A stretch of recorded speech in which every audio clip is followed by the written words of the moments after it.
Hi everyone, and welcome to this week's episode of Tact and Diplomacy. Last week, we met our players, we dropped a whole bunch of lore, and then we went on to introduce a new character.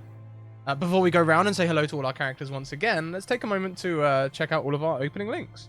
You can see them here. They are all of the places you can find us, all the places you can come and interact with us and our community, including the Discord, where we talk about the show after the session. We're also now rerunning these shows in Australian time, so you can check out those as well. The premiere of this show actually goes live at 6 p.m. Australian Eastern Time today. Well, I say goes live, it's playing then, so you can check that out too. Also, you can check out our sponsors, Mage Hand Press and Bird in the Storm Publishing, both of whom we're very grateful to, so they make this all possible. There's a tweet as well. Retweet the tweet, it helps us out.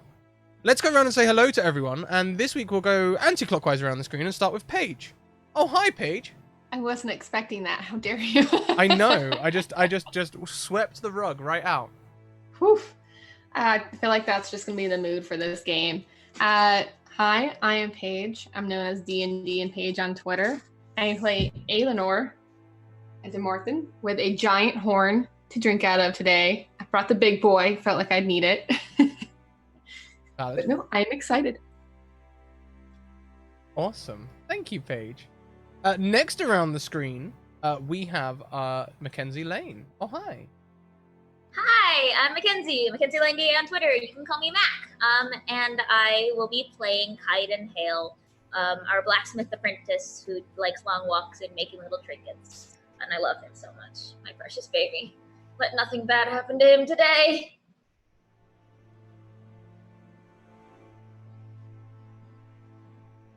Next, we have Kelly Lane. Oh, hi, Kelly. Hi, I'm Kelly. Hey, Kelly Lane on Twitter. Hey, Kelly in chat. I'm playing Eris, who is our sassy, stealthy lady. Who we know has a friend of a Magianist. I don't know. Magiantist. Magiantist. Thank you. Yes. Words are really challenging this late at night on a Especially Monday. made-up words. Huh? Yes. But yes, I'm going full like dark and brooding on this one here, guys. Like the Batman has arrived. Last, but by no means least, that Kayla person. Oh, hi. I'm that Kayla person. I'm on Twitter. That's about it. You can see me in the chat acting like an idiot. Yeah. I got fur added to my cloak, and I have a real Jon Snow complex going on right now. And I'm hoping it's not going to be as painful as Jon Snow. Hopefully. Well, if nothing else, we can say for certain that you look hot. Oh, yeah, well, I am hot, literally. Also, on a side note as well, Kayla, I almost feel like I've pulled you into this super emotional campaign after, like, all we've ever really done before together is meme and make dick jokes. Yeah, we kind of went into the deep end, but I don't mind it too much. I'm kind of all about it. Yeah, thank you for just diving on in with us. Exciting. So, for a brief recap of last session, there's something in the chat command there, but everyone has their own emotions. We won't ask for any of that sharing. But a Varigal came to the village and disrupted their normal way of life, and requested that there be volunteers to take them into the Morhroim, the Highlands, where they are seeking to find the cause of what's causing the Fiondas to attack nearby villages and towns, all the way down into the forest. For some reason, your town has not been affected by a single Fiondas attack. That's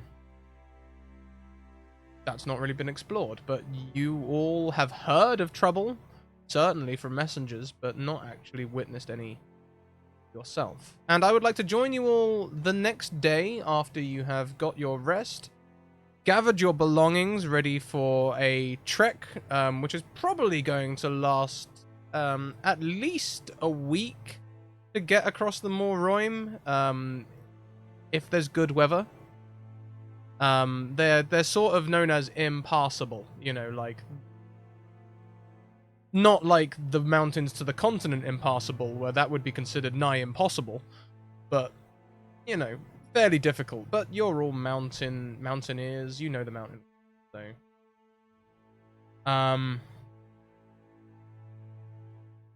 thank you, Mackenzie. Why don't we Was start? a gift. It was Michael. 74 gift subs from Michael Wayne. Thank you so much. And 6 months now, Mackenzie. Can you believe it already? I know. And just yesterday, we had 2 years since we hit affiliate. We know that because Edmund Silveroak, our very first sub, has maintained his sub every day. From the first day we got affiliate, Edmund subbed, and he's maintained it every month. And 24 months yesterday. So thank you very much, everyone, for your support. Here we are now, full-time, running brand new campaigns in emotional settings and torturing each other. Who knew it was possible? Hope meets you all outside the village. She waits a little way down the road. She doesn't want to interrupt your goodbyes. And I'm not going to look at them either. We may flash back to them as we feel is necessary. I would like the camera to join you all as you join Hope. Who will arrive first? Me.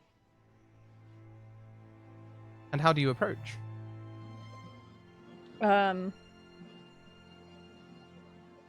Is Hope is she waiting for us in town or just outside of town? Just outside of town. I think Eris walks up and she actually has kind of dark circles that she's trying to cover under her eyes because she's been so like pumped. She didn't really sleep the night before. She has kind of a large like backpack over just one shoulder, and she just kind of casually walks up.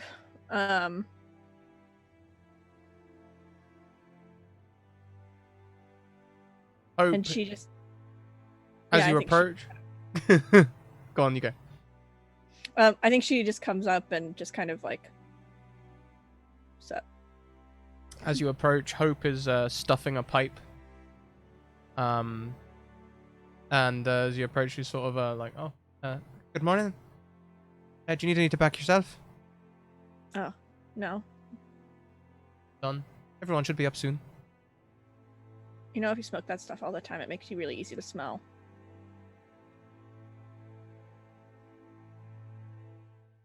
Is that usually a problem in the mountains? I don't know. Might be. Well, take your advice on board. I appreciate it. Thank you. So, spent a lot of time talking about your travels last night. Hi. But didn't hear too much about how you got into this to begin with. Oh, I was destined for it, really. My father was a Vargal. I never really knew him. I just knew he was a Vargal, so I sort of took on the trade myself, in the hopes to one day either find him or turn out like him. Hindsight, I kind of feel bad for my ma. Find him. Like he wandered off. The Vargal's destiny, right? Travel the entire peninsula. Like the Demorphin do, actually, sometimes. You know, the ones that take the pilgrimage. I guess. People seem to be doing a lot of wandering off. It's different life. I could honestly ask a similar question of yourself. I don't know how you got to... sorry, I won't guess your age, but I don't know how you got to however old you are without leaving your village. Never really had the opportunity to leave of my own accord before. It was leave one way or stay. Well then, you're welcome. Yeah. Thanks. Thank you, I'm sure I'll need it. I'm sure I'll have need of your skills before the end. I've noticed, well, I've got a keen eye. I couldn't help but notice the way you snuck up on me and your brother. He's easy to sneak up on, though. Still, making your way through the woods like that. Not a skill everyone has. I mean, you grow up in the woods long enough, you know how to hide behind a tree. I imagine you have some skills that none of the rest of us have ever seen before either. Honestly, I'm more used to the woods than cities, but I could probably show you a thing or two. I Oh, look forward to it. here comes one of your friends now. Who arrives next? Kaiden's a pretty early riser, but he probably took a break to do one last. He likes doing morning walks around town and collecting all the pretty stones and little trinkets he finds. And so he probably did one last walk around town before arriving. Not in his blacksmith's uniform, leather armor, daggers at his hip. There's the one that he forged the other day, the one that he made, and a bunch of his others, more akin for throwing, just sort of on his back and then across his belt. Marlon. May I request a moment with Mackenzie, players?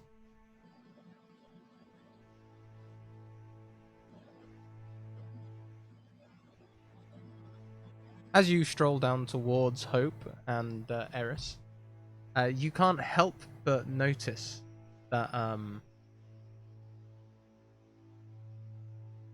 she's awfully close. They seem awfully close. You know, they're staying together. But also, let's talk a little bit about last night, shall we? All right. When you went to bed, what exactly were you thinking about?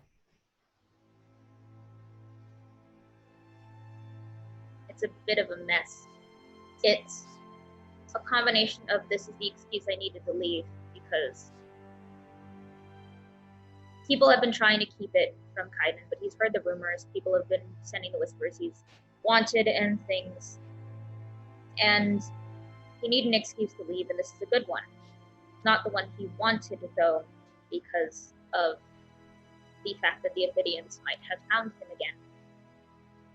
And there's confusion there because Hope doesn't recognize him, which is good. It should be good. And it should be fine. Let's talk about your dream. The rumors are true, of course. Everyone knows the rumors are true. They just keep it from you because they don't want to hurt you. They don't want you to know they all know and turn on them.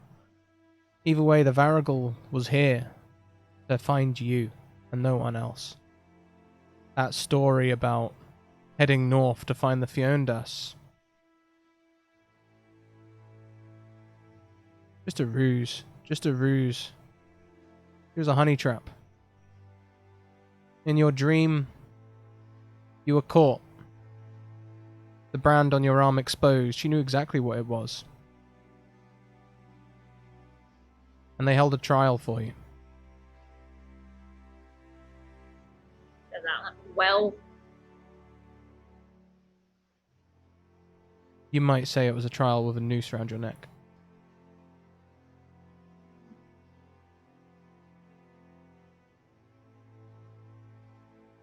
Each of the party members with you took some part, as they were most prominent in your minds.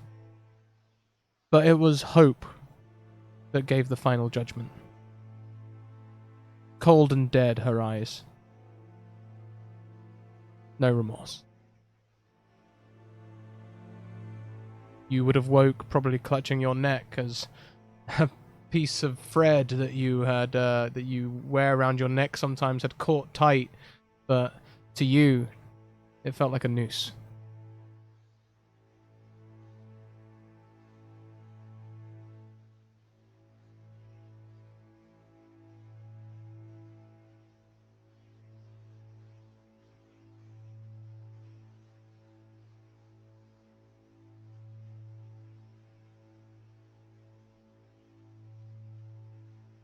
now this morning when you see Hope, not quite the same as it was when you saw Hope last night. She's still very attractive, but you can't help but look at her without those cold, dead eyes appearing on her face. They're not there, but you see them.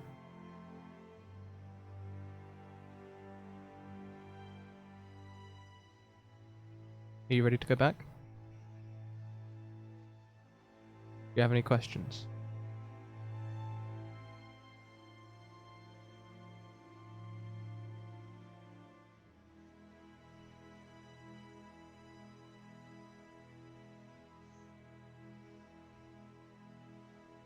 When the trial was held, in my head was Hope still in the Ophidian armor too. Yes. Not only that, there was a shadow standing behind her. Couldn't make anything out of this shadow, except that it was shaped like a taller person, and that glowing on its shoulder was the Ophidian symbol. That's probably why Kaiden took a little bit of a longer walk this morning, trying to shake that off. Oh yeah, it makes sense, but as soon as you see her, it's all right back. Okay, I'm ready.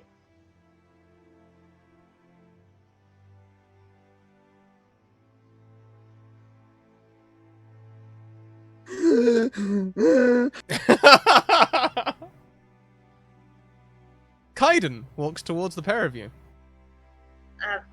Morning. Sorry I was late. Wanted I to say my goodbyes. Quite alright, you're actually not too late at all. You're about the right time.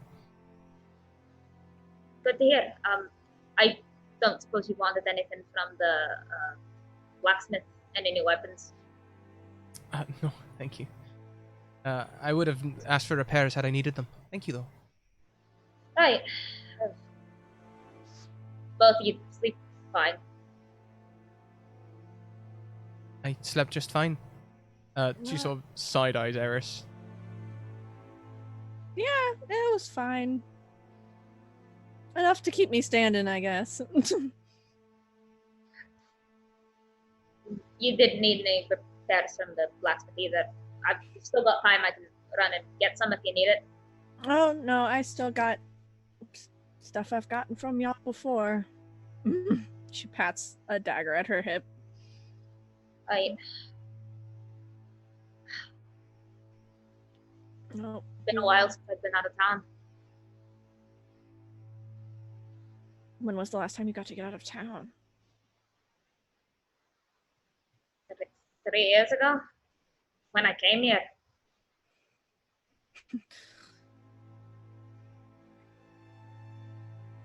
I would say then it's been a while since you showed up. I mean, considering I could barely walk the first year, it's not that much of an accomplishment. It'll be good to get out, I suppose.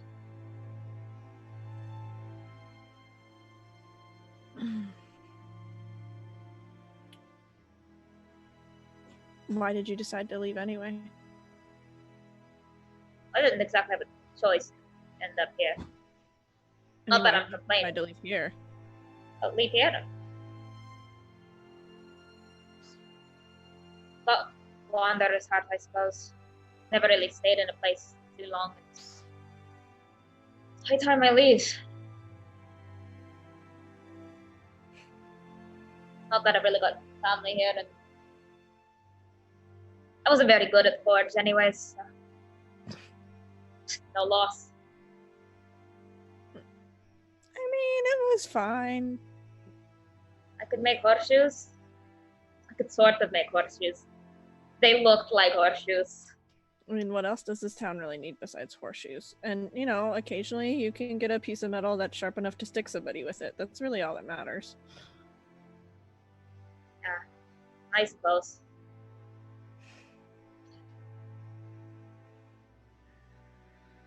Here comes another one of you.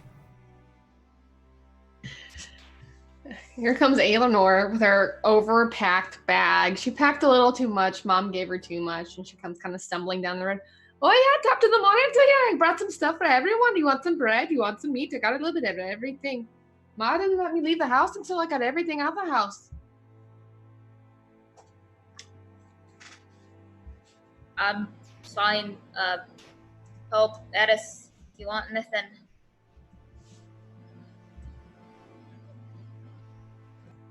I'm good at the moment, but thank you. All right. I mean, it'll keep for a good bit. It's got a lot going on right now. I mean, just ask for me whenever you get hungry. Get a little rumble in the jungle. I just kind of give you a little bit. I mean, I can help. Sure. I mean, yeah, why not? Like, might as well make sure that you're not carrying all of that. Yeah, when she like kind of sets down the pack, you can just hear the like just jingle of metal on metal, and like what is clearly like Fiona Spade walking down the street, and she's, oh good. Might be making a lot of noise. Yeah, I guess you think a little bit. Yeah, I've never really left here too much. I've left for the like the training we all have to do, but to be honest, I really don't train too much. I heard that the mountains were dead, and that the true challenge was just crossing them, and that there wasn't much wildlife. Is there much truth to that? Is there much truth to that? You tell me. I've been told there's a little bit of a creepy crawly situation going on around there, but nothing like with too big of a teeth, you know what I mean? Just a little bit of a teeth. But they might know a little bit better. I usually deal with kind of the gentle creatures like a cow. Well, that's a slight reassurance. And Reese, how do you approach the pie? He'd be coming up last, obviously. Everything that he probably brought with him, excluding the carcasses of dead animals in his cart. He's got his claymore on his back, his bow and arrow, quiver, everything, and this small pack of clothes as he's like scrambling, hurrying to catch up. Very out of it, essentially. So it looks at the sun. Good morning, sleepyhead. Yeah, morning. Hi. Sorry. Late. Okay, Ready? so Are we ready? I'm ready. Heading north, I guess, but surely you'll all be my guides. I don't know if you know the old ways. Or I don't even know if they still exist, to be honest. But I've heard tell of another village closer to Broran's Pass. Or at least slightly closer into the mountains, at least. Right. I know some of the paths there, but it's been a while. So everybody ready? Cool. Yeah, I guess so. I mean, as ready as we can ever be, right? We're kind of leaving our small town of home. I think if Eleanor permits Eris, she might go in, and when she's like taking some of the stuff out of Eleanor's pack to put it in her own, she might also like sneakily like throw a few like useless things away. Like, tuck them in a bush or like redistribute things to make it an easier pack to carry. I don't think Eleanor will even notice how she's like, I gotta get Eris the good beef. Yeah. Meanwhile, Eris is like going through her things and like reorganizing to try and keep the pack quiet and like the weight distributed. And Kaiden will pick up a couple of the things that are tossed aside and just like subtly pop them in like non-noisy places.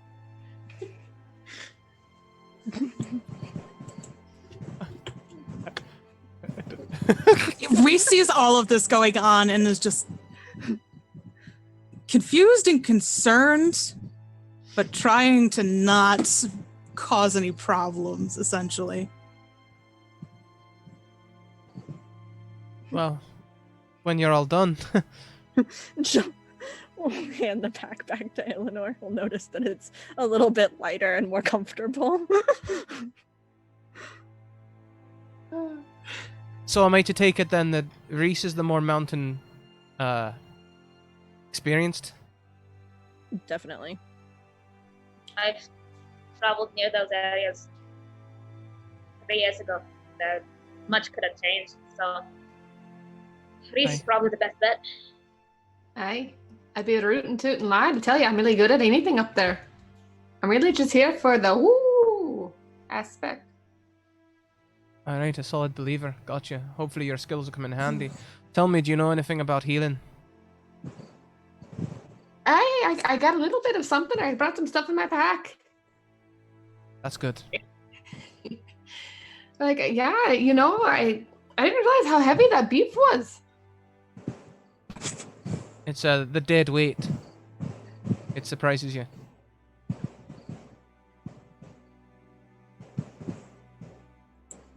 Shall Quite we? literally dead weight. Yes.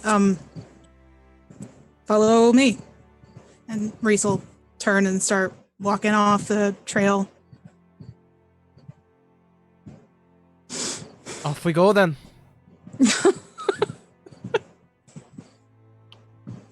And you guys can head into the woods. You probably will only walk for about an hour, Reese, before you meet like a hypothetical fork in the road. We'll say this would be common knowledge about everyone who's been in the village for a number of years that Reese and other people like Reese, the hunters, thank you so much for that raid, Tales from the Grim. Welcome in, everyone. We're just getting started, so join us.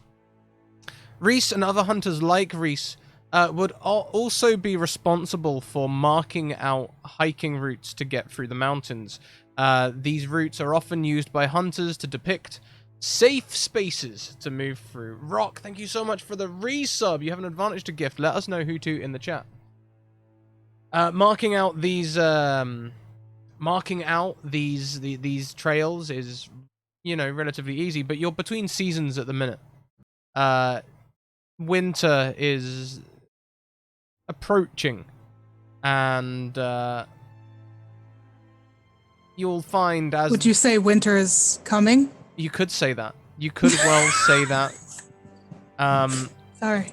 No, you're okay. You're okay. Because there might be snow. But it has been fall, which means there's been a lot of rainfall, which means there's been a lot of movement, which means the trails are no longer marked. You come to a fork in the roads. You have the choice. Do you head up onto the mountainous terrain early? From here it looks rocky, but you can see snow maybe only a mile up. However, you know that there are often pathways and bridges between peaks up there. Sometimes even still in good repair. The hunters try and keep them good, you know. You have to sometimes go pretty far, especially in sparse winters, to try and find some game. Or you can stick to the forest, which would more likely keep you in cover and will enable you to get a lot further north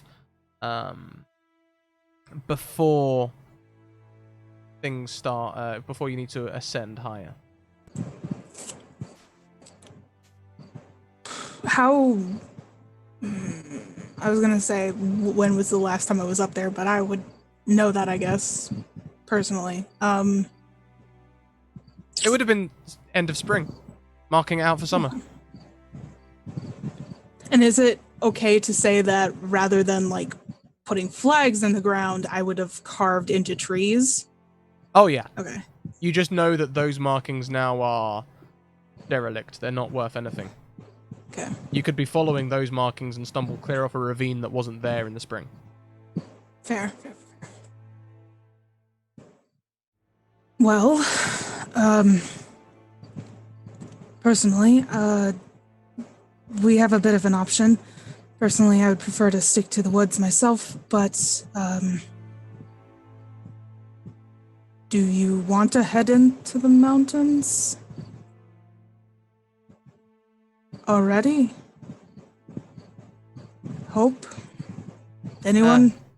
Like I say, you're my guides. I just need to get to Aelwood Sach. Which one would be better? I would think the woods. Either is possible.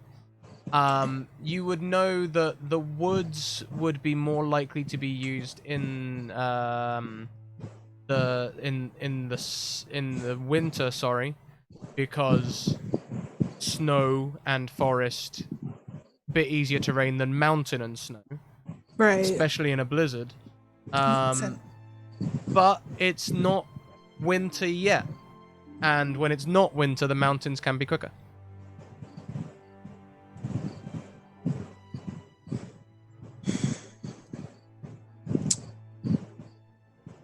I'm still leaning towards the forest just because I know, because of the cover mostly. But Reese might change his plans and head towards the mountains just to show tracking skills and try to get her there as fast as possible. Get Hope there as fast as possible, specifically. Okay, and the rest of you would hear Reese ask Hope if they wanted to head towards the mountain early. Do any of you have any strong opinions?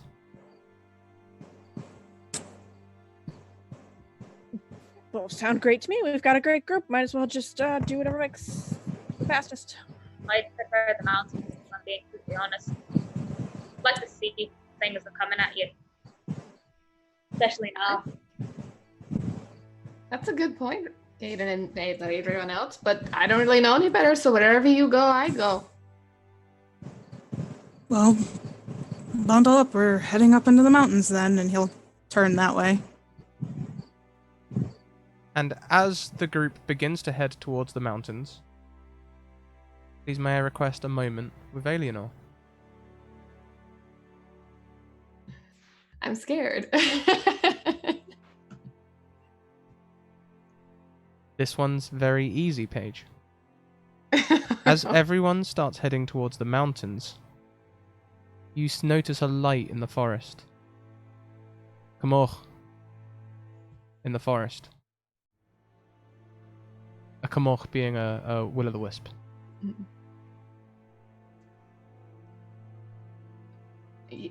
Eleanor would kind of try to gently halt everyone, would be her immediate response. Saying, does it look like it's trying to... Is it just passing, or does it look like it's kind of trying to get my attention? It's hovering.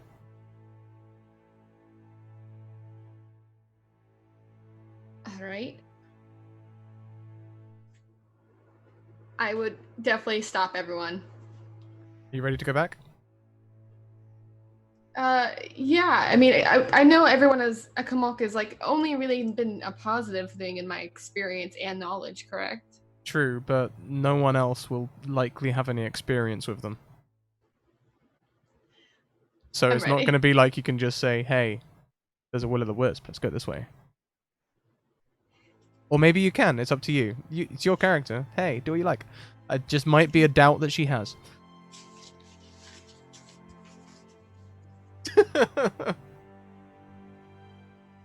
First back. Hey!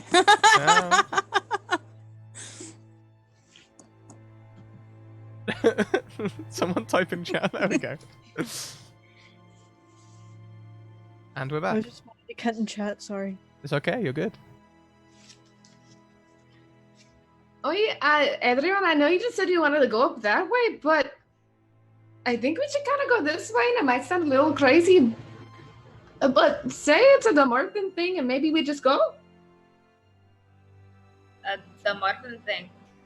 Yeah, there's a little bit of a... So we have this kind of little bit of wee sense of spirits, don't we say, if you've ever heard of Kamok? Can't say I I had- have. Narrator, none of them had heard of a Camoch. Kamok is a little bit of a wee spirit. I don't know if I could really describe it in any other way, but they're kind of, in my experience and knowledge, a little bit of a guide. in the woods. So I don't know if you can really see it over there, and or like point over to where it is or was. Is. Like, oh yeah, you see that wee little thing right there? They did not see the wee thing over there. Maybe I should carry your pack. I She's know. No. it's- I mean, I wouldn't say no, really, because it is quite heavy, but just trust me, there is a little wee Kamoke over there, and we gotta follow the wee little Kamoke. Do we? Yeah, I swear by it. I know you don't have much reason to trust me or even understand what I'm really talking about, but right over there is something that's really, really, really important to follow. It led me to hope.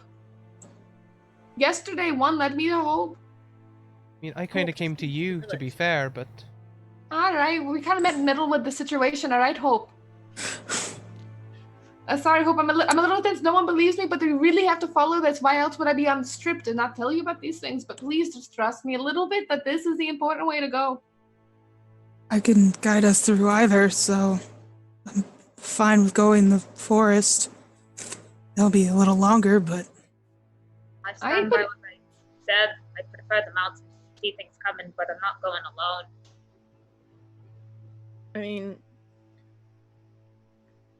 I'm sure we could handle either one, but I have more experience in the woods, so that might be a vote for that direction. Plus, I kind of thought the whole reason that we brought the mini Demorthin along was because they're supposed to be good at this kind of thing. I suppose I'm outvoted, so forest it is. If it goes absolutely terrible, you can just absolutely never listen to me again, right? So just... Oh, we won't. It'll be really It's good. not Really true. Kind of true. I know. I mean, it's definitely like a point against her if it doesn't work out. But I do have some wee little bit of beef. If you want more beef, if I really mess up, you can have my beef. I mean, that's good enough for me. Win-win. So follow your friends and lead the way. Let's All right. take the forest, then, following the spirits. Kamoke. Bless you. And he turns towards the forest and heads that way instead. Okay. So you all start moving away from the mountains towards the wood.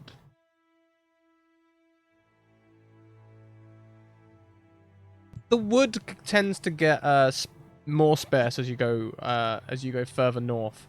You are still climbing an incline. It's not like, you've got the high road or the low road. They're both going up. It's just the terrain that you've chosen. At times, you might have heard the saying, you can't see the wood from the trees, and especially those of you who have done less wandering, this may feel very real. You just feel like you're wandering, possibly in circles, and just relying on perhaps Reese and Eris to guide you through. However, Alienor will keep on insisting that the Kamoch appears ahead of them, as it does, Alienor, guiding you through the forest. At one point, it takes you to, there's like a babbling brook, which happens to be a good place to fjord a growing stream, which may lend you all a little bit of faith, maybe, if you're that way inclined, in Alienor. However, as you continue to climb the mountains, especially as you start getting towards the edge of the forest, closer to where you will inevitably have to take on one of the mountain paths, you begin to hear crows.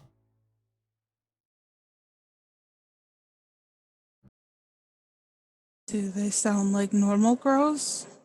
It's not uncommon to have crows in the mountains. Is there any ectomorphin, like, knowledge or anything in relation to crows? There can be omens.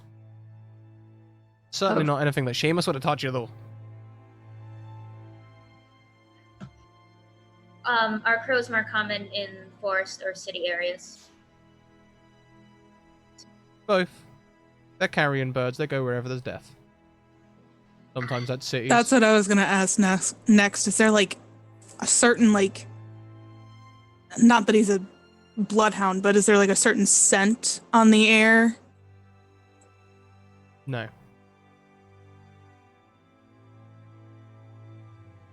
Anything in the snow tracks around us? No. You can see, though, a large break as you're going to need to climb this rocky hillside up this mountain. Very steep. We're talking 70-degree incline. It's going to be more of a climb than it is a walk. There's kind of a path there, but it's very zigzaggy, and you do well to keep your hands on. Now this looks like a challenge. I'll try to at least find a path for everybody, like a safe one, where to put hands and feet without, I mean, Reese is a big guy, so if he touches it and it doesn't fall away immediately, it's probably safe for everybody else. Is this something that you would like to roll for, or give me more description of your methods? I can roll for it. I got survival or just natural environment. Survival works, natural environment works. Have you got a discipline in either of those? Survival is a discipline. There you go, survival works. Oof, 21. Before you even put your hands on some of these rocks, you can see that where there's been heavy rainfall and there's a lot of moisture, this pathway, which was definitely something that would have been marked out last year as a walking route and maybe even carved out a little, is now essentially a waterway. It doesn't look it as you look at it straight away. It's resting. It's not flowing quite so fast, where the morning cold has held the fluid in place. But with the flowing water, it's likely that a lot of these rocks have come loose. It's an easy climb for you, though. But not for the less experienced. Let's just say that if someone else was to try this, it would be complicated. Which does handily relate to the map there. Oh, there's a map. Not the map, sorry, your survival roll. Oh.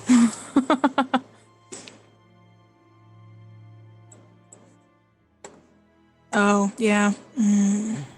This is a D10 system, so they need to have at least a 4 in natural environment to have a chance. Unless they crit, of course.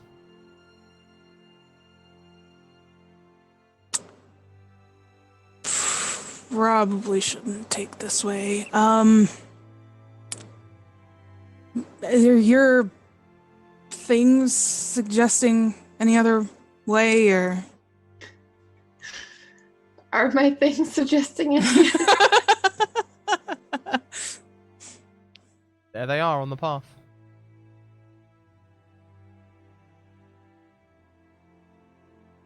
You muted. You've muted yourself. Thank you. That's how you want to do that. Wow, you have laser pointer mute? You just did that and you were unmuted. That's cool. The Kamalkas kind of tell us to take the path.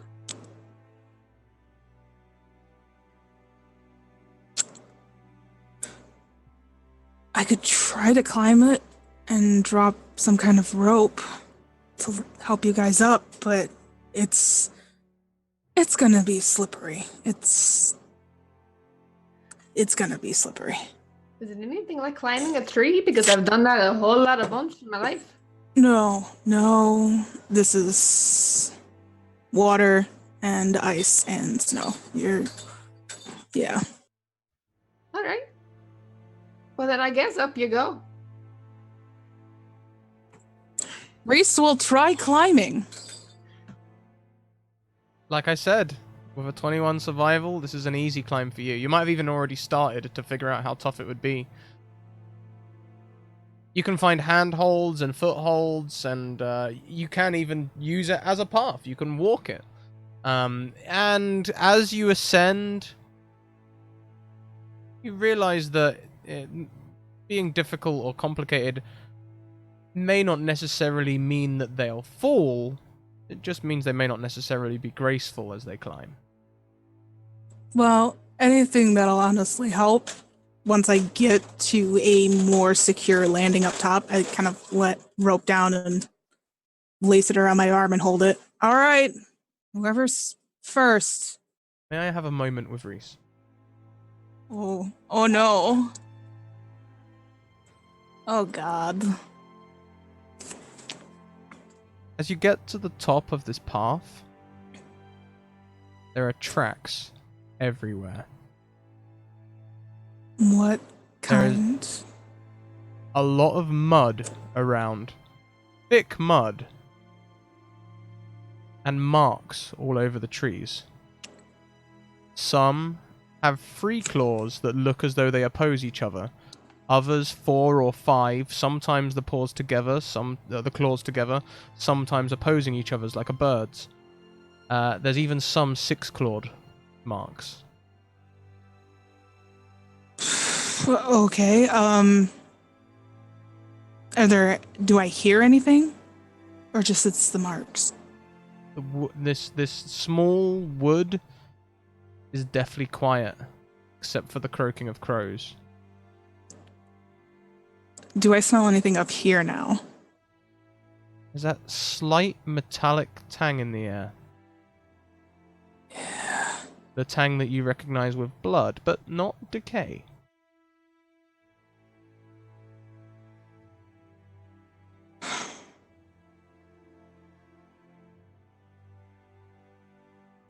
There's more I want to ask, but I can't think right now. Potential things you could investigate: the markings, the tracks, Yeah. the mud. Do I have to roll for that? Because they're going to see that if I do. You can roll for it. Oh gosh. It can be survival again. Secret rolls. Oh. Ooh.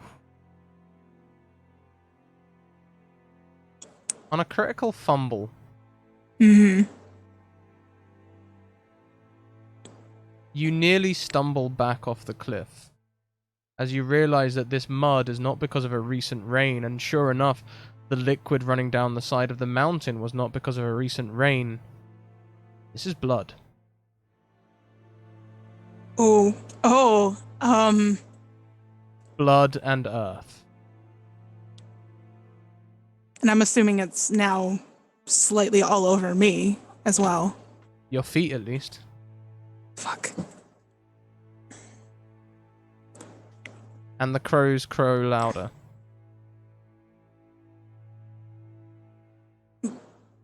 Fuck.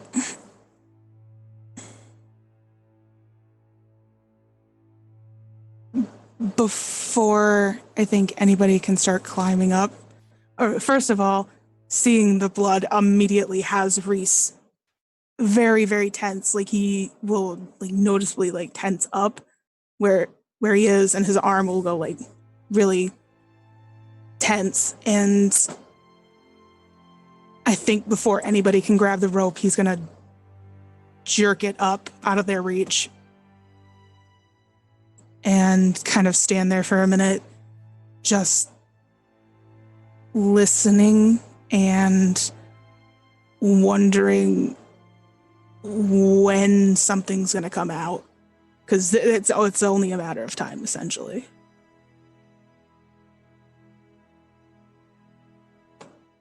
There is silence. Deathly silence. Even the crows? Well, no. The crows make the silence deathly, I suppose.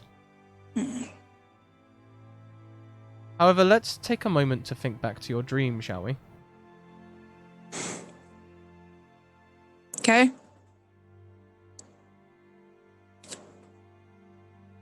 As you slept that night, you couldn't help but be back there. In the barn. The faint smell of wood smoke still in the air, although it's burnt and bracken now. Though it didn't stop them from smelling.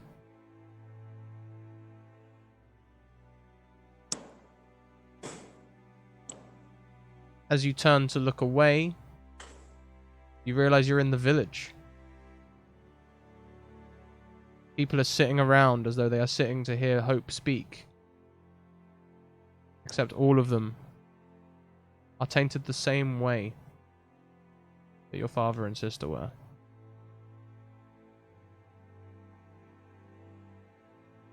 Dead and rearranged as though they had been put into positions like puppets.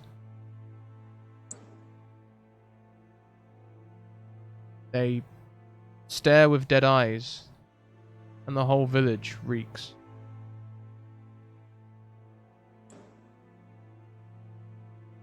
You hear the crows now.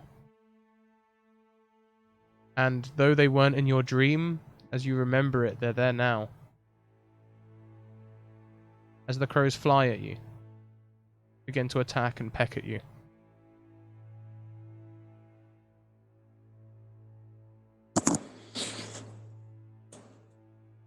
As the crows part for just a moment, you see one person still living in the village. Kaiden. The mysterious stranger who arrived 3 years ago. Injured. Said he worked with the guard, but you served at the same time and you'd never seen him. No one ever found his armor.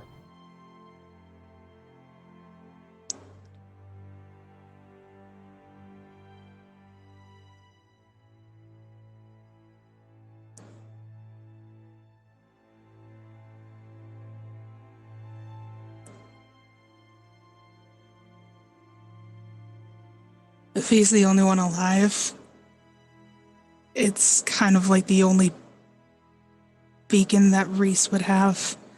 He probably would have gone towards it to just get away from like the smell and the feeling of just overwhelming nausea and just sickness.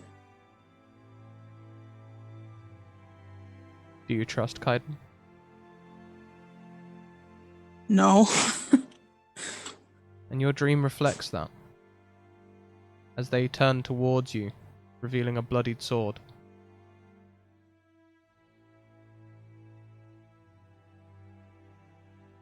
It's just a dream, but now with the crows and the smell of blood around you, it feels very real. Do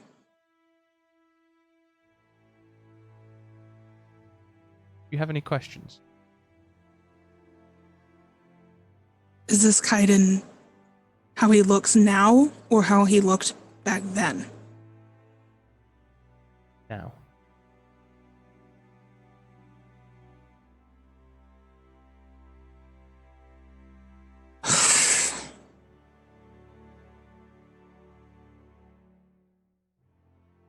Are the crows basically just carrying over from the present situation into my own, like, recall of this dream, or? Yeah, they Okay. weren't in the dream that you remember, but now as you remember, they seem like a perfect harmony.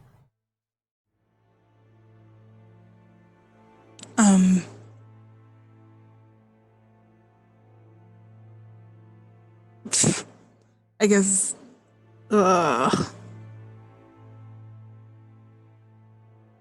I know is that when he woke up from that dream that morning, he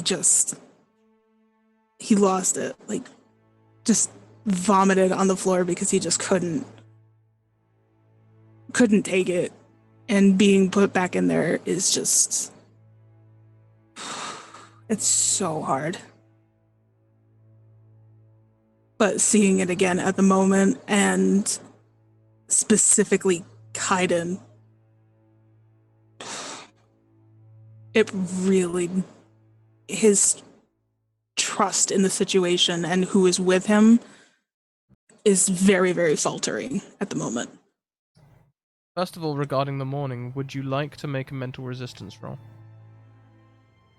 I mean, no, but I will if you want me to. You don't have to make a roll. You can describe your coping mechanism to deal with it.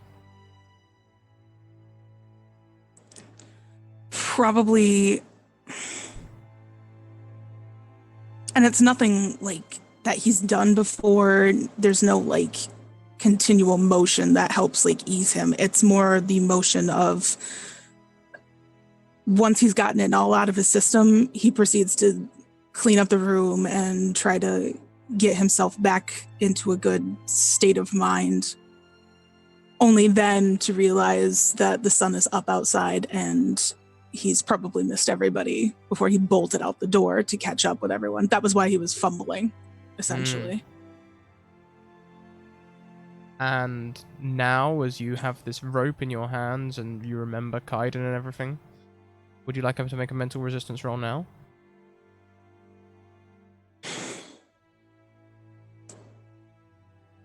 I mean, again, I don't want to, but yeah, I will. Probably. It makes more sense now. Okay.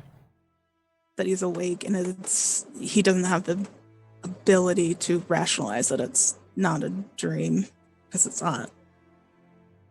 I have nothing in this. So this is just a flat roll. Yes, it is. Oh, God. All right. No. It's the same thing. Okay.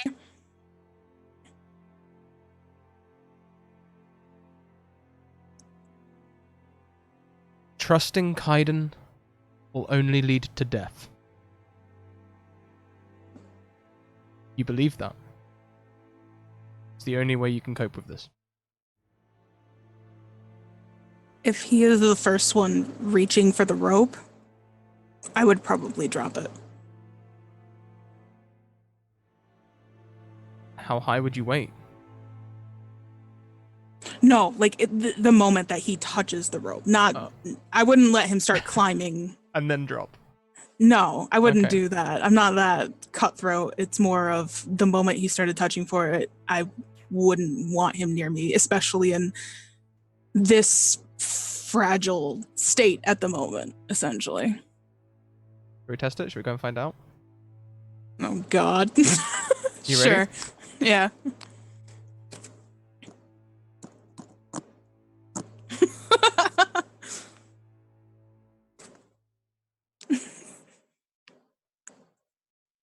The rope drops down the mountain amidst you all.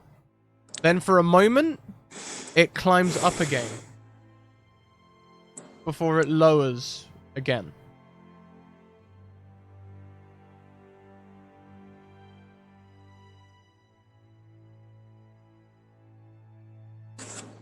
Eris would look to see if Hope is going for it, and if not, she would take the rope. Hope does not look to go first.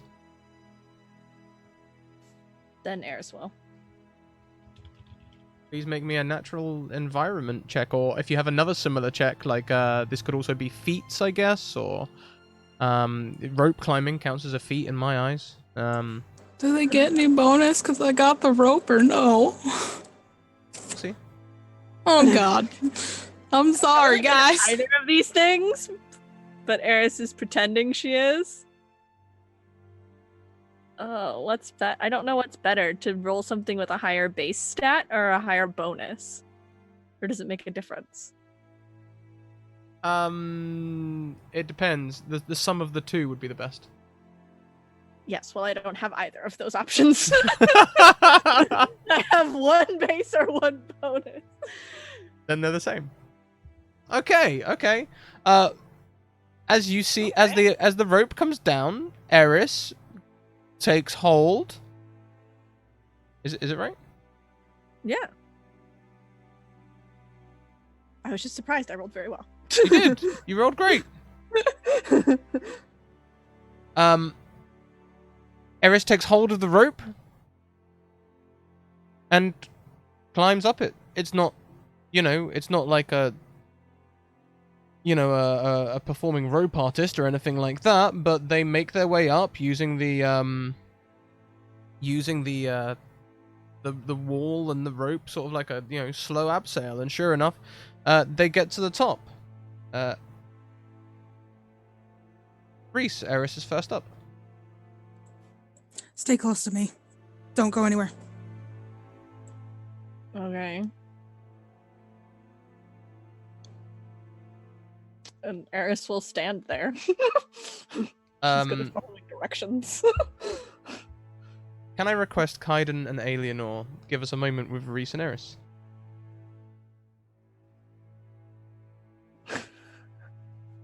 Eris, as you get to the top of this hill, you can see that Reese is clearly upset. Around them is lots of mud. The trees are heavily marked with many, many, many marks. And you can hear the crows crowing. Is everything okay? I think we may have stumbled into something. And you probably should be ready. You probably should be ready. We look at the ground and look at the trees. Do the marks on the trees look like they're made from like claw marks? Many different kinds. Of claws. Yeah. I'm right in thinking that Eris doesn't do as much tracking as Reese, right? No. Her skill set was developed not for the outside necessarily. So my answer will be probably claws. She will follow directions, and she has a dagger at her sheath, so she'll pull it out, and she'll basically stand to Reese's back, like back to back with him, and just say, "You help them up. I'll watch your back." Just look for anything. If the crows go quiet, we should probably be really concerned.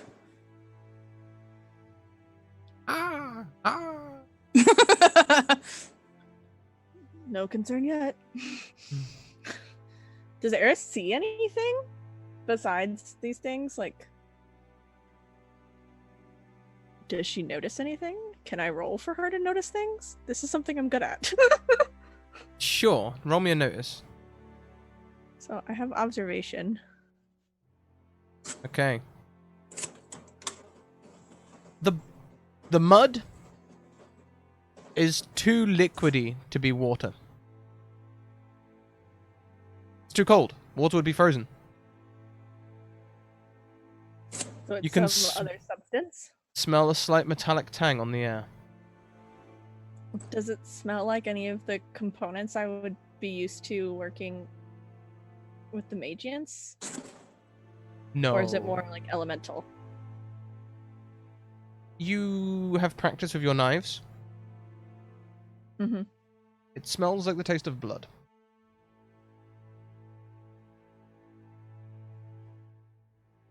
Okay. She's officially nervous. And crouched. With that good an observation roll, I'll also tell you that you can see that there is a settlement on the other side of this small wood. It's not even really a wood, it's more just a thicket, just a group of trees at the edge of the cliff. And you can hear the crows. Does the settlement look like smoke? Like, is it occupied? There are no signs of life. Okay. She's just gonna be very, like, she's gonna be looking at everything all the time. Watching Riss's back, like she promised. It is very much appreciated, believe it or not.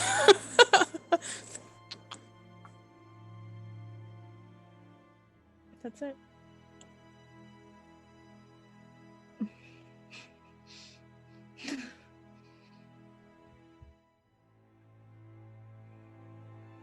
The rope waits. Eleanor, you should probably go. It'll be better if you're sandwiched in between two fighters, in case anything tries to come up from behind. I won't say no. I won't lie. I'm not really good with the whole like point of the pointy stick at people thing. And Eleanor with her big ass pack on will grab it and try to climb up a bit. Is that a natural environment? Natural environment, or feats, or anything else that you think may be appropriate. Anything that you can convince me is appropriate. That's one thing that stays the same. Oh no, actually! You can roll me Demorphin Mysteries. I rolled one. I can re-roll something else though. In between, I clicked before you oohed. That's plenty good enough, so we'll just flavor it. As you are climbing with the aid of this rope, you can see this little Kamor pointing out good handholds. Good places to put your feet. Oh, all right. I really wish you could, like, maybe talk to me and give me a little bit of your name or something. So I'm not just calling you a Kumo, because I know there's more than one of you. 15 feet from the top. I need privacy. 15 feet from the Eris top. can hear. Tells her to 15 feet from the top. It stops giving you advice, and you start to feel empty. Like a numbness starts to take you. Like something is taking your soul away. There's something very wrong at the top of this mountain.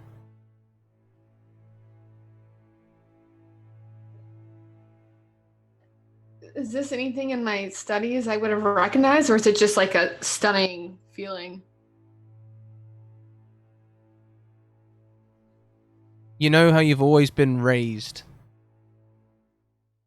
to respect the ways of the elements and that they are powerful and you can always feel them nearby. You never really understood what that meant, you can feel them nearby. This is probably the first time that you can't feel them. And it feels like a vacuum. As you are climbing whilst you are doing this, do you feel like you need to make a mental resistance roll, or would you like to describe to me how you handle this situation? I could try to make a mental resistance roll. I feel like this is really stunning to Eleanor. Okay, go for it. Let me see where it would be. I see.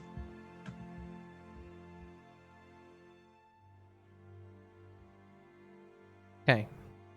Not the greatest roll, but it's not awful. This is very shocking. This is very shocking, but that's all it is. You're an Eonfan.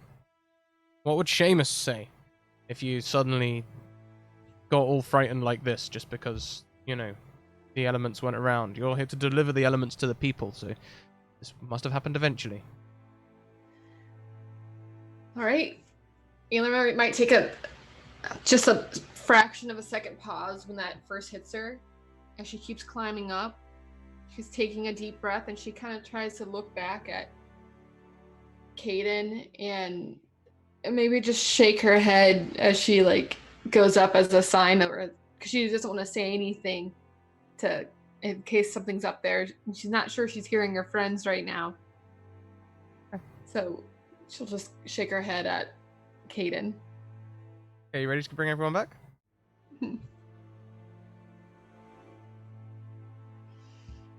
Kaiden, at the bottom of the cliff, standing with Hope, you see Eleanor look back and shake their head. You're right up there. Eleanor, you can just about hear them, but you're going to have to shout if you want them to hear you. And I'm just gonna kind of make a motion of this. And just with like hold on with one hand, go like this, switch hands, and point. I can't see what you're doing.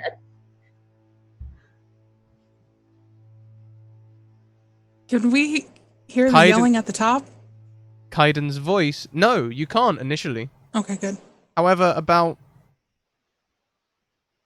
a minute later, if you count it out, which is a very long time, you hear Kaiden's voice echoing off the nearby mountain.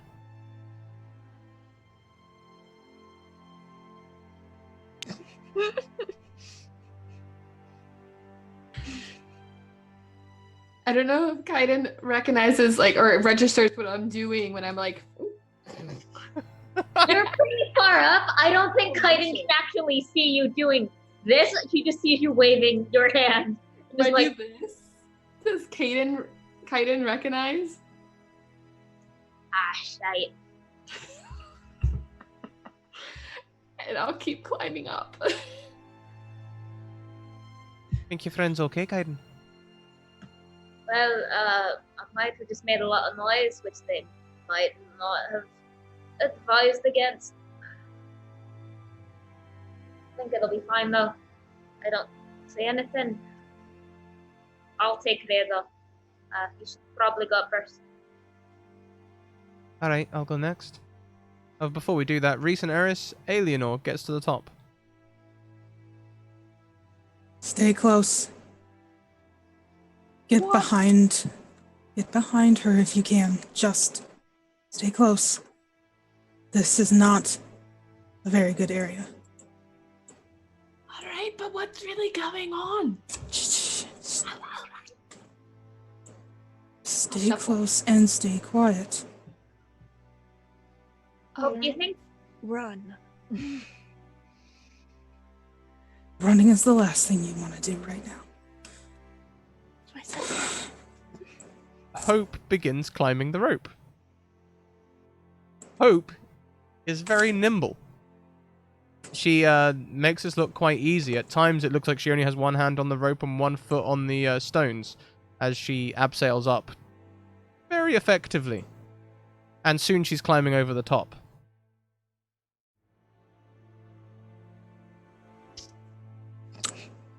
When she reaches, even before she reaches the top, Reese will try and extend his other hand to try and help her up. Just to offer her an easy, lift up and pull her next to him. Of course. Stay She will grip your arm in the sort of warrior's style, help you pull up, and as you pull her close next to you, she just places her arm around you thank you, and then detangles herself and steps away. Oh, she says. Yeah. And One suddenly, more. you see her face go sort of stony as she becomes investigative.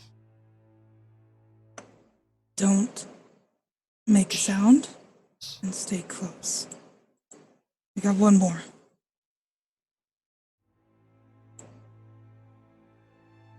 And he'll wait. Kaiden will climb. I guess. Hayden touches the rope. Kaiden does not like it. You said I can do feats, yeah? You can do feats, yes.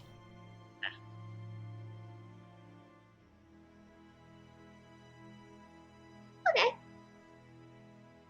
Yeah, it's not too bad. Yeah, it's not too bad. You can scramble your way up. It's not the prettiest, but you can get to the top. And soon you also are climbing over the top. All of you now can see that the trees are marked and that it's especially muddy in this area, and the crows caw loudly.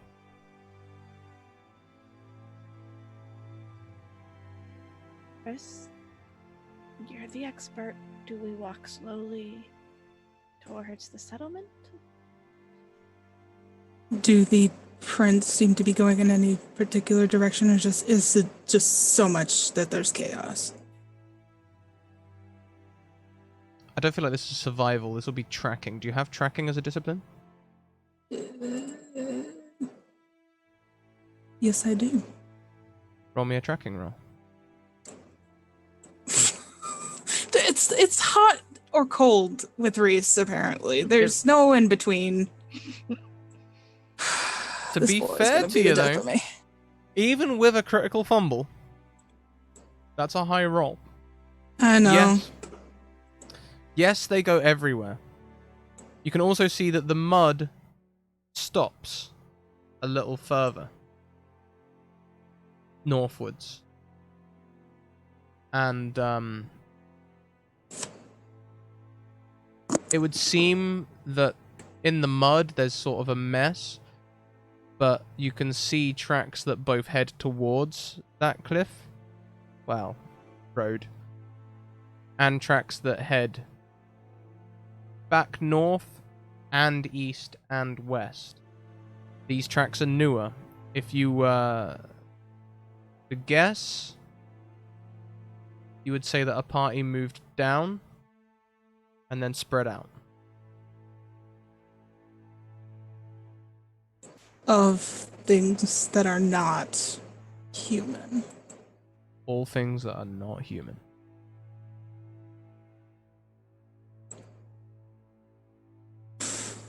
Well, right now our best bet is to stick together, but do we want to head to the village? There won't be cover there. I think it would provide us with cover. Yeah, great. I was hoping to stay there for the night, but let's see what we find. Don't step in the mud. Everything all right? What happened? Shh. Kaiden. Sorry, I wasn't there for the rest of it. What happened?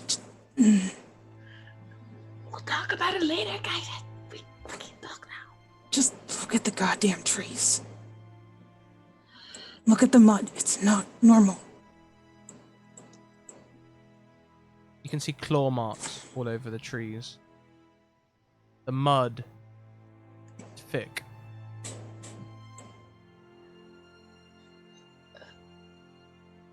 Right, okay. Are we standing in this mud, or is it like this pool in front of us? Oh, we are standing in it. The mud runs all the way to the edge, and that ice running down the side probably wasn't water. Meaning Reese is kind of a little bit dirty at this point.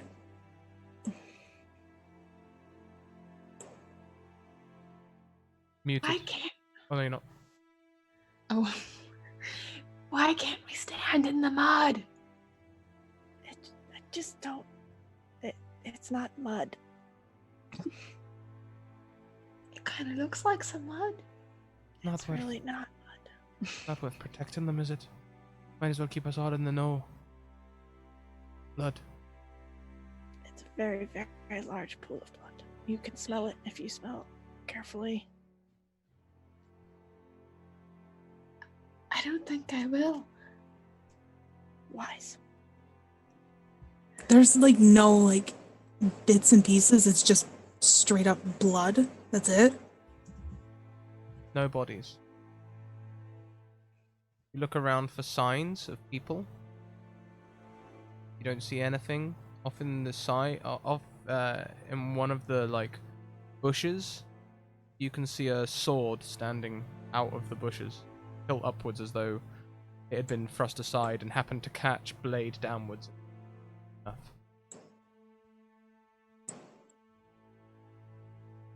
Kaiden's gonna walk over and grab the sword. Seems all made. Can we just stay together? Please. Go to the village. Let's just make this quick and get out of here because I'm feeling sick. Yeah. I think Eris would motion that she'll take point to head towards the village because she wants to creep up on it to make sure it's actually empty before they walk out into the open. Good idea. Does anyone else have any skill of sneaking? No, I really don't. Bit frosty with it, but I could I'd rather stay with the group. Alright. Alright, well then, I'll stay with Kaiden. He's got the big pointed thing. Okay, look, if we're only leaving one scout, you go ahead, Eris, but we're not going to be far behind. Maybe 30 feet. Or a count of 10, whichever is the closest. Reese will ready his bow. And so Eris will kind of start to creep up through the trees, through the puddle. Dagger in hand. I'm going to use my advantage on this. Sure thing.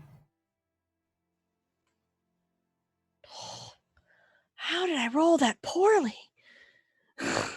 As you... This is my thing, guys. As you make your way towards the village, the crows hear. They detect you're coming, and some of them start to like fly off. Others just fly and land again nearby. But are they still crowing? Yes. Then she'll keep moving. But if they stop, she freezes. For the purposes of describing things twice, I'll describe this all at once, so we can play out that Eris saw it first. In the village, be several things. Maybe 5 houses.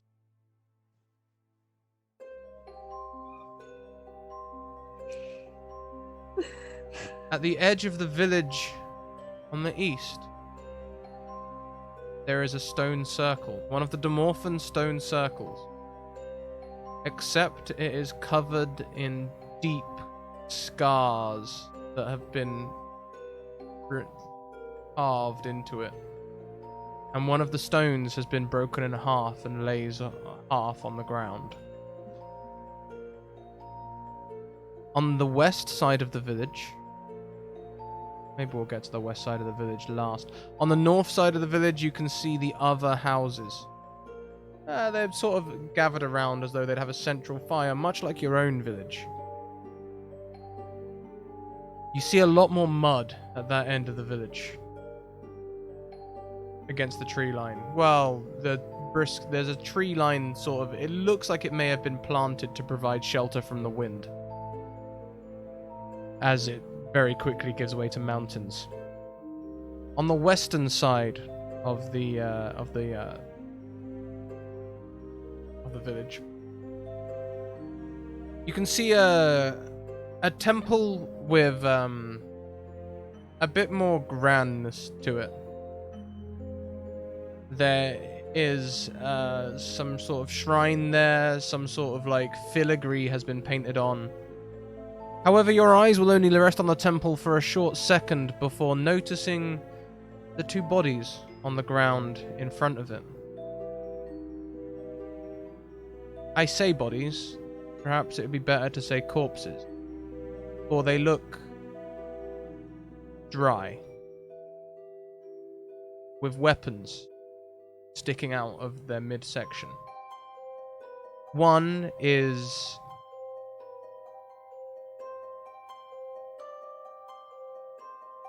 They are both naked, and they have both been cut open, torn open.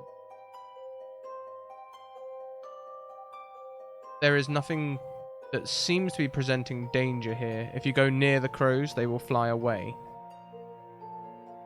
possibly regrouping in areas where you are not. That's all the information I'll give you for now. Have fun exploring your new home for the night.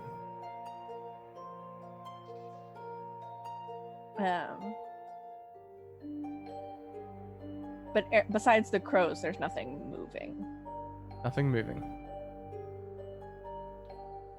So Eris would just kind of flag the others to come forward.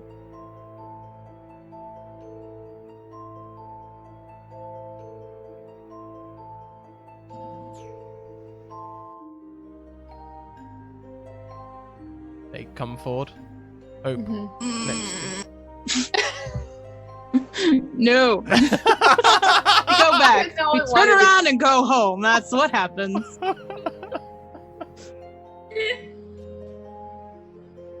Hope comes and stays stand- directly next to Hope. Sorry. That's okay. So Hope and Kaiden then will come towards you, Eris. If you still stand still, Hope will give you an encouraging squeeze on your arm. Mm. I'm fine. Good. And you? Just Kaiden. I just make sure there's nothing living in the village. I doubt it. Those- Nothing but the crows. Claws on the trees. I've not seen them myself, but they look like the reports that come from the villages that have been attacked by Fiondas. These bodies look strange, though. They don't... Well, let's find out. Reese will stay. Eris will go right up to the bodies and see if she can tell like how long they've been there or anything like that. As I you don't know approach... As you approach the bodies, you can see a stake in the ground nearby. No sign of any rope. Their clothes are in a pile nearby as though they've been tossed aside and cut. As though they've been cut off the bodies. Like with scissors? Like with human tools, not like claw tools. It looks like they've been cut with a knife. The bodies themselves are very dry. Very dry. Would you like to investigate closer? Yes, and can I do it privately? Yes, you totally can. If that's okay with everyone. By all means, have your private moment with the corpses.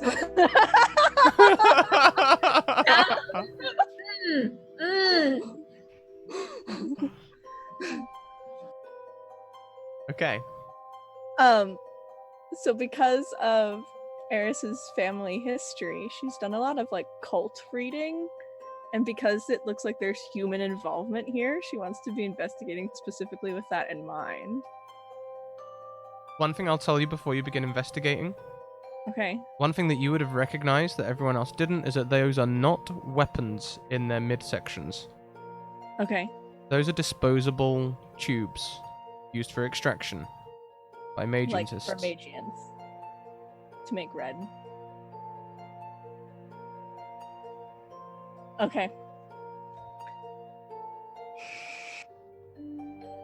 So then should I just roll my observation then? Sure.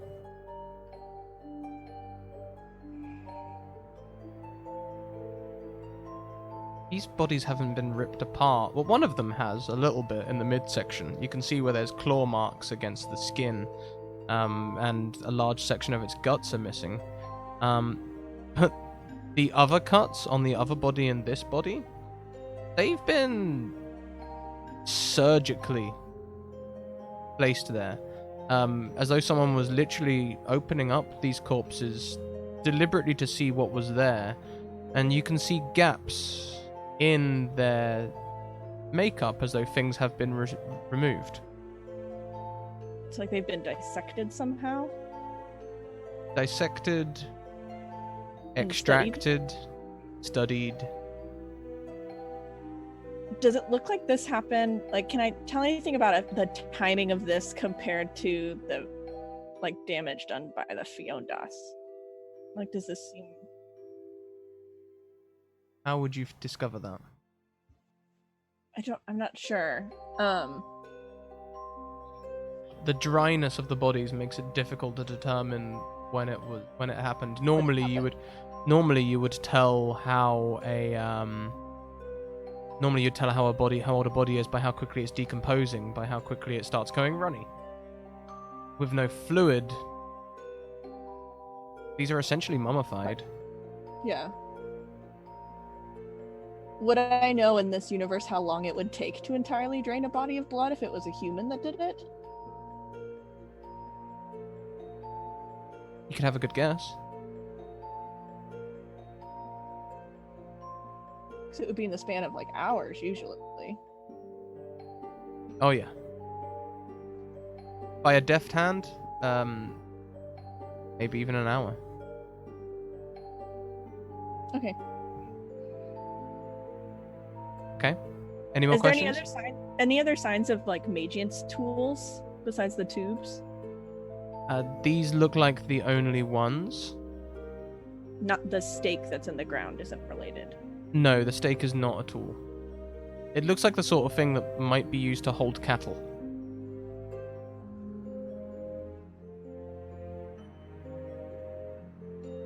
How big of a stake? Like how big of a cattle? It sticks like a foot out of the ground, but you can tell it goes pretty deep.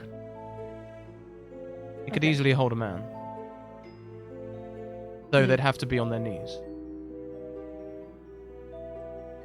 Okay. That's it. That's So, it? Yeah. Okay.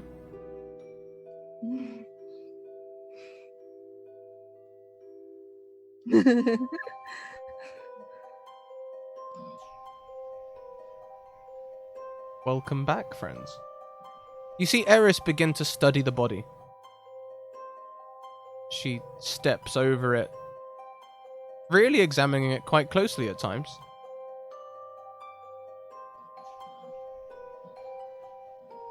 Not Reese. He would have his back turned, pretend like looking back where they came. Kaiden wants to look at the weapons. Or the weapons in them. Yeah. So they look less like daggers and swords that as you would know them, and more like intricate pitons used for climbing. Small things with like hollowed out metal shells on the end. Hollow. They appear hollow. You find Venice and Eris.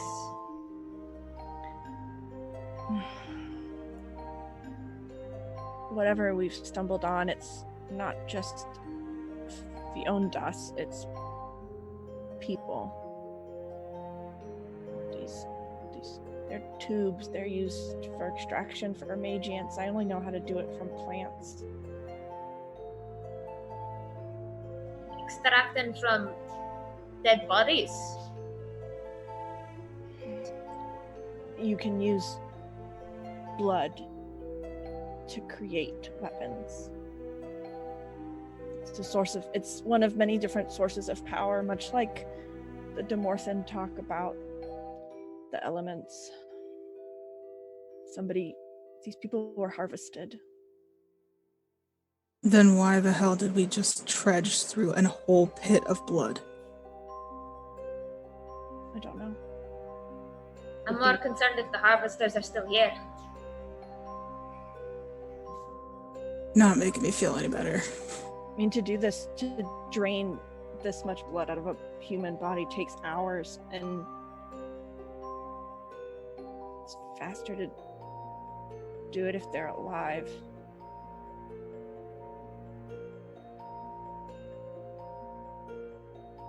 All right. I should we search the other buildings then? Find one and barricade ourselves in, probably. That would not be a bad idea. I guess I'll take a peek into this one right here, and I'll point to whatever's closest. Would any of you like to investigate anything about these bodies or anything like that? Pass! I mean, Kaiden would, but it was mainly looking at the weapons. That's his expertise, seeing if they looked familiar. The make looked familiar, if they're titans and pipes. Titans out of his element. Eleanor will trust Eris. Alienor, one of the robes in particular catches your eye on the ground. Robes back. is my keyword. Yes, I turn back with that eye-catching. Purely because it looks like the sort of thing that you might see Seamus wear. Oh my god. And I'll like go over and inspect the robes closer. So you can tell there's at least 2 robes here, though they've been cut several times. One of them is grey sackcloth that looks very much like a Demorphan man's robe, or woman's robe. I don't know if you happen to notice that one of these was the Demorphan of this village. The other robe is much more intricate and fancy.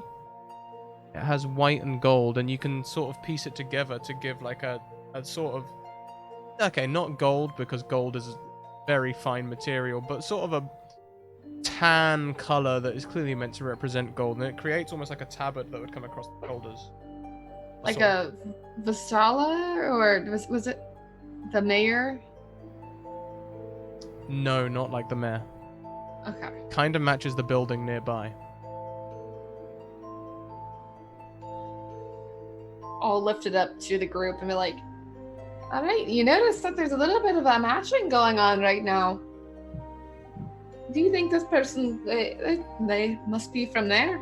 It must be their home? Would Eris know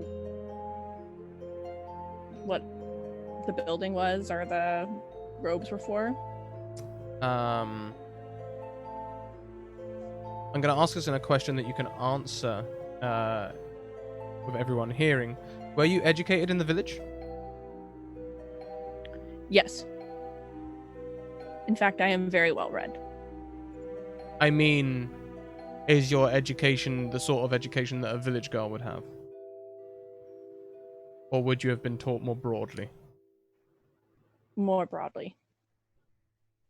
This looks like the temple. The one temple to the creator. A small one, but that's what it looks like. Like the other... The religion in the Northwest, made famous in Guida. Thank you very much, Mirror's Shadows, who donates 2 advantages to everyone. It's... And she would share that information. She wouldn't keep that to herself. And would explain, and she... They seem to be not only harvesting these people, but studying them. It's interesting that they would pick 2 people who might seem powerful or connected to this. May I also take one more quick moment with Eris? It'll literally just be one moment. I'm just not sure if she'd want to share this or not. Okay. You also notice on one of the bodies that, despite the fact it's dry, its throat has been slit and its wrists were bound recently. I was going to ask, does it look like they were bound? Like, is there any rope? Like, does it look like they were... There's no sign of rope, but it definitely looks like they had contusion around their wrists. Okay.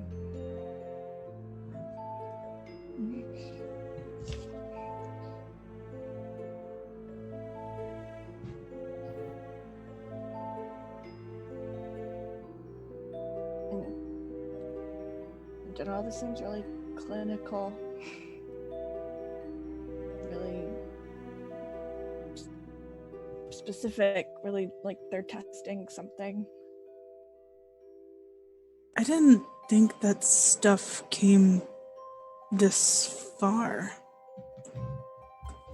You would know, Reese, that the capital city borders all 3 nations, so the more north you go, closer you get to all three nations. Okay.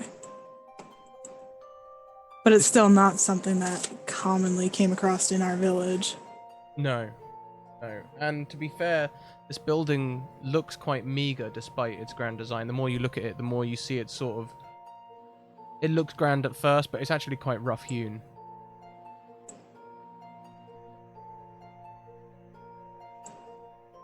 Best place to go to see if there's more answers. We can see. Right. Right. Let's go that way. So, for clarity, heading towards the temple? Mm-hmm. Yes, but with a question. Would Eleanor see the stones by now? Oh, yeah. Oh, okay. Is it on the way to the temple? Or is it right next to me? It's on the other side of the village. Y'all go ahead. I think I have a bit of a personal matter to deal with over here. You I'm shouldn't gonna let you go stand. alone. And She she broke the stones. I have to go over. We can make a detour, I guess. There's no You're not reason- going alone. There's 5 of us. There's no reason that we can't spread out and investigate. Just cry out loud if you see anything. All right. Perhaps buddy system, though. Are you familiar with the buddy system? You never go anywhere alone. We do know what a buddy is. But who wants to go over to the stones with me?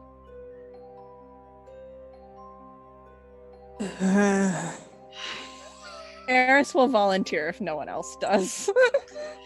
Thank you. It seems to be quite the sacrifice.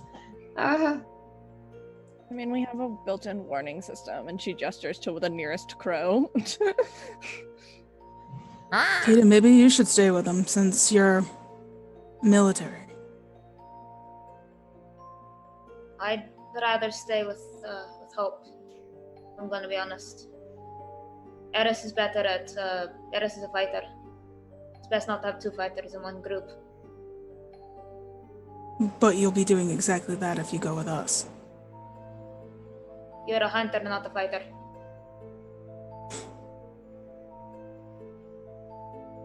Right.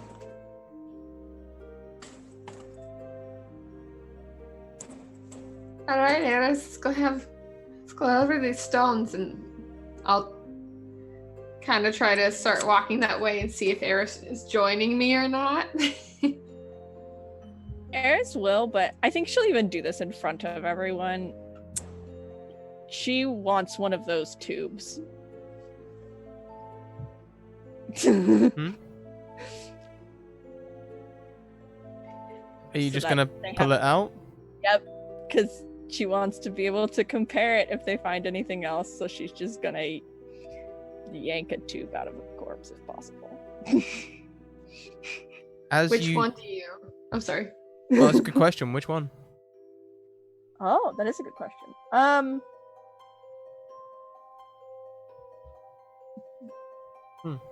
Are the robes next to, like, can we even tell which one's which? No, Yes. they've just been bundled in a heap. One thing I did forget to mention, though, is there is another large pool of blood around the stake.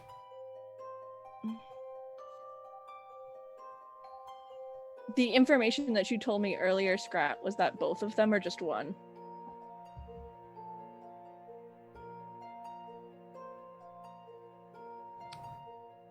The ripping or the cutting? The cutting. Both. Okay, then she'll just, whichever one's on top. They're sort of laid next to each other, so quite neatly, actually. As you go and put your hand on the tube weapon, as you pull it out, you hear a sort of slight sucking sound, and then as it comes free, but it comes free with a large section of dried out pink on the end. As she's walking behind Eleanor, she'll just use her dagger and clean it off. So you can see this is actually designed to Sorry. spread out into the whatever it's in. It's really designed to meld there. So this is possibly why it was left. It looks like these are disposable items. Okay. She still wants to study it and make sure that she can like match it to something else if she sees one. I'll say that you can clean the outside easily enough, but you can see it's clogged on the inside, and I mean, I don't know if you'd put your lips on the end to blow on it or not, but That would be too far. that would be too far. I have a line. It's difficult. It's really, really far in the dark, but there is a line. Okay, as long as we all know, it's difficult to clean out the end. Well, as long as she can like get a good, like she can study both sides and get a really good picture of it in her mind, she'll probably toss it aside and take out her notebook and basically draw an equivalent of it. And I imagine there might even be like little blood stains from. Yep. Okay. Well, as Eris and Eleanor move away to the other side of the village, how about we stay with Kaiden and Reese to check out the temple? But I would ask that conversation to be private.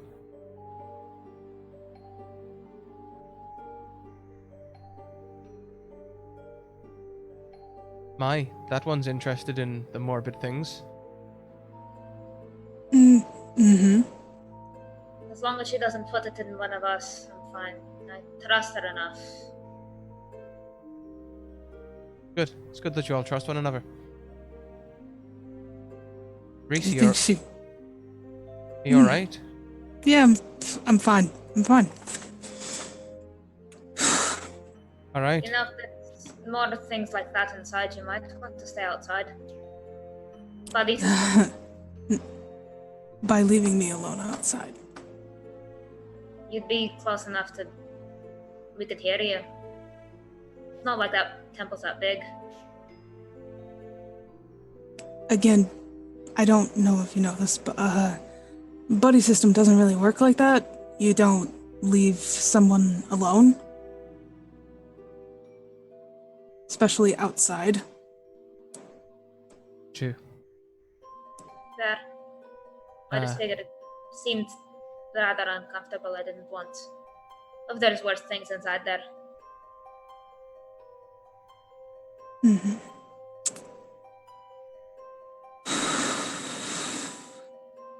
Let's go inside, shall we? Indeed.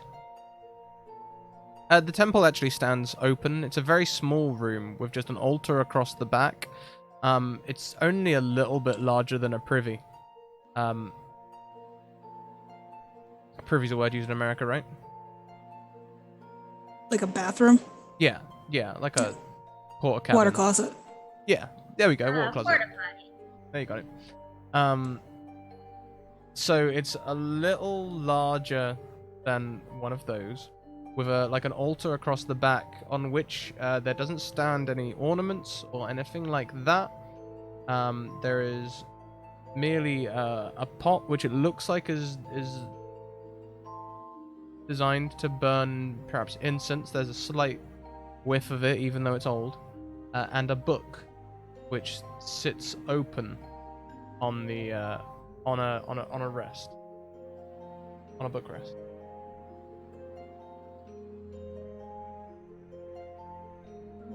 Kaiden will go up and look at the book. Well, does any of this look familiar? Because since I grew up in Ostervale.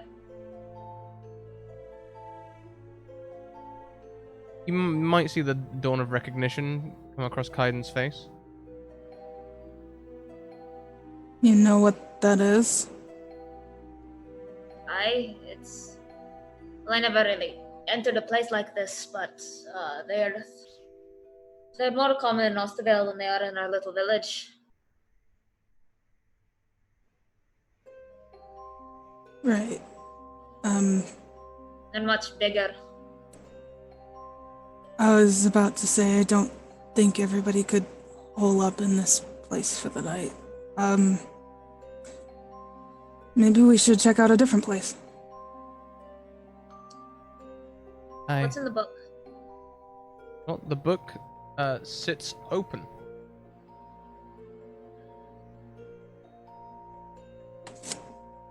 On the page, you can see the 6 ordinances written across the top.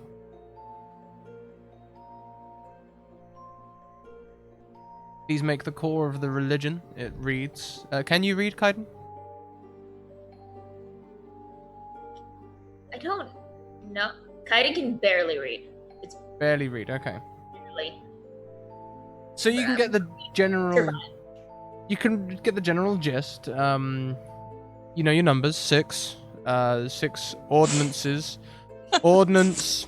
You've heard that... Oh, I thought you only meant that you only knew the number 6. No.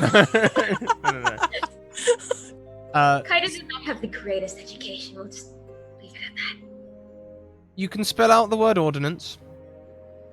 And you've heard that word used in the past, in your past, to mean explosive quarry.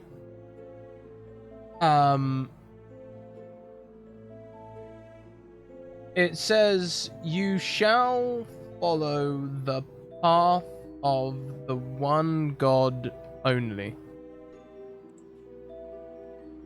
You shall heed the sacred words of the Creator. You shall impart the truth to any person you meet. You shall master your passions and be moderate in everything. Is Kaiden reading these out loud? I hope so. Probably. Kaiden is sounding it out. You shall be humble and thank the Creator for the gifts you are granted. You shall show your faith through prayer and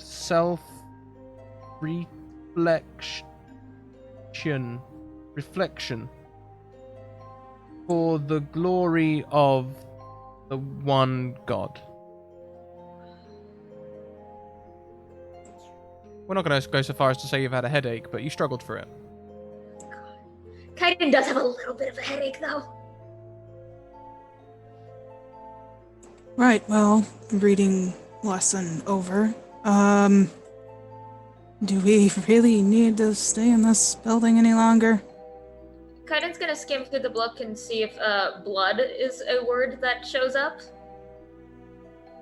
He knows that word. Why not? We're going to stay. You would know from your past that the religious sects, the only reason they've managed to get a hold in Osterbale is because they very much promote clean living. No vices, no drinking, no smoking. You be moderate in everything that you do. You don't love unless it's a holiday. You know, all of the things. The fertility festival. You may make love during the fertility festival. It's Christmas. You know what that means. I'm sorry. I'm a gremlin. Right, unless either of you want the bricks to drop on anyone's heads, we can probably leave this. Yeah, it's better that way. And as you finish up in the temple, Hope sort of standing there. There's nothing here. Why don't we head over to the other group? We'll get them to put their headphones on, and I'd like you guys to take your headphones off.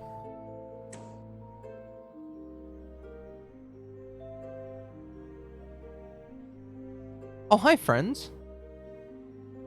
As we walk towards the stone circle, Eris scratching and scraping behind you, Eleanor. You can approach the stone circle. What do you do? Elena would start with just kind of taking it all in. The broken stone being obvious. There's some scratchings on another one I feel like should probably see from the get-go, and just kind of take in a bit of this horror that she's seeing in front of her. And just take a deep breath and like, Eris, whatever did this, it cannot be good. It cannot be good at all. They broke the stones. I think the insanguinated bodies back there probably gave that away. Yeah, but really, this really can't be good. It's not just people stabbing at each other. This is something bigger than that. It's not just your little wee tube thing throwing into people. This is big.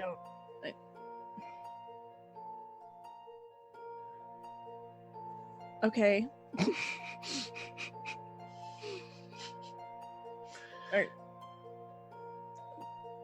Well, can you tell what they were trying to do? You know more about this stuff than I do.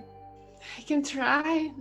Eleanor will walk over and try to understand what this scratching is. If it's just claws or if it's a marker.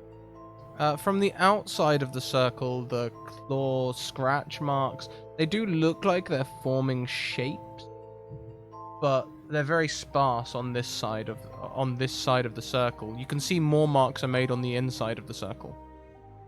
I'd go in to look at them. As you step in, I would like a private moment with Eleanor, if you please, Eris.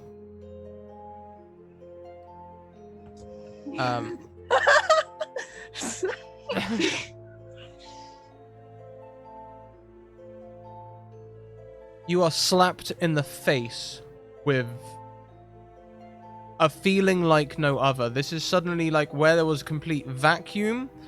Now you feel intense rage all over you as this like it's just fire. Everything in your mind suddenly is fire as around you, all around you, there's Kamoch appearing, except they are red and angry, and they light up the runes in ways that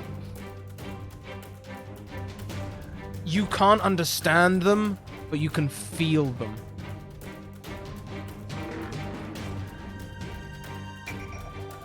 Alright, I understand you're a bit angry right now, but I'm trying to figure out what's wrong. Just give me a moment.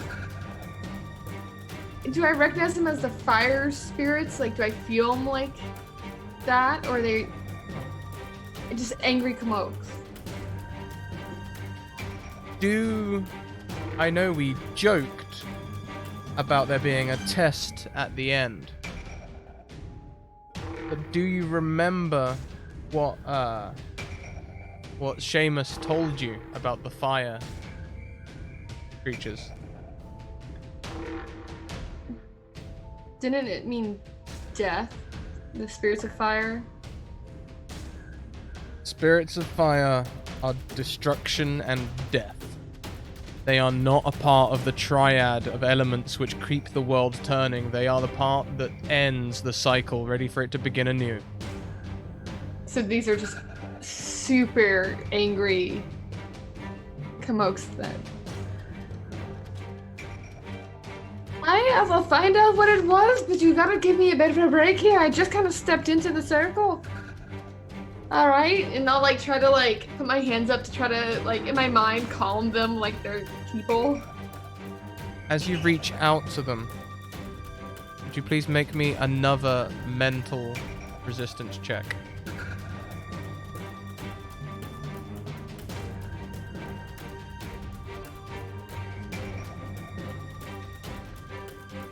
Okay. On a 12, you withstand the shockwave of reaching back to them. It's like touching a kettle, but with your mind. As you can feel that part of your brain hurting, but you can hold on to it. It's okay.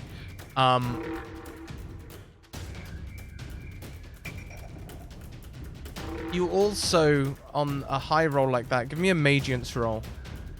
Ooh, I don't even know where that is. Oh, I see. Ooh. Oh.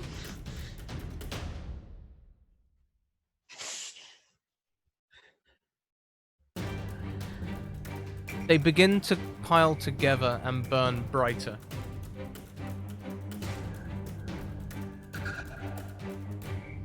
Would I know what they're doing? Like, through either Demorthian mysteries or my Demorthian knowledge? Yes, sorry. Give me a Demorphin Mysteries roll. I didn't mean magiance at all. That was a slip of the tongue. Okay, I have that and knowledge, just by the way. I don't know if that ever makes a difference. Yeah, you can, if you have a discipline. What is the discipline? Demorthian knowledge. Yes, use it.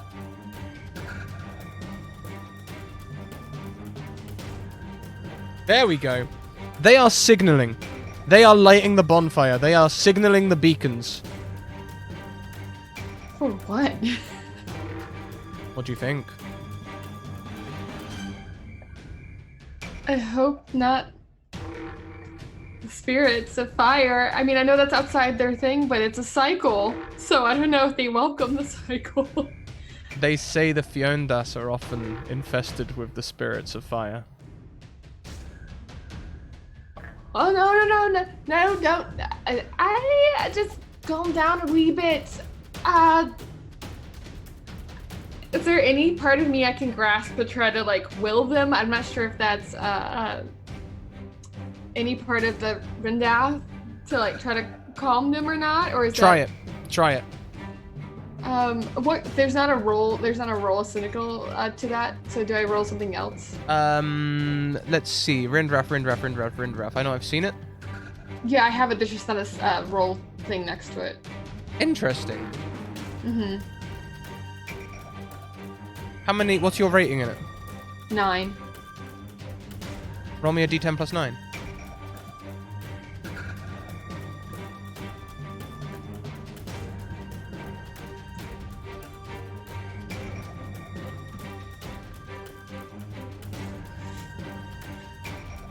You have little effect.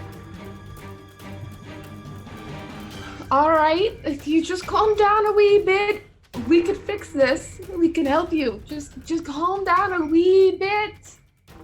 I'm gonna request Kelly back now, is that okay? Mm-hmm.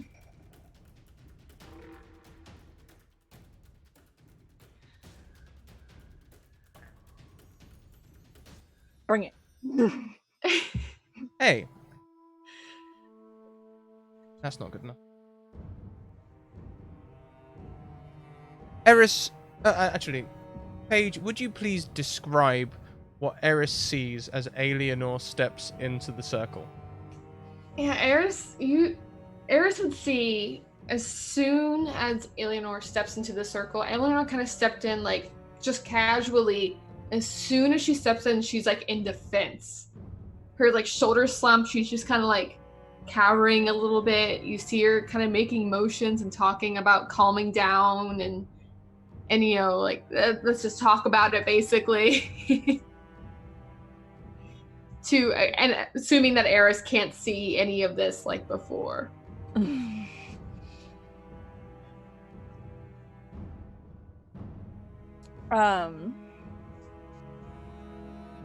So is this just a few moments that pass?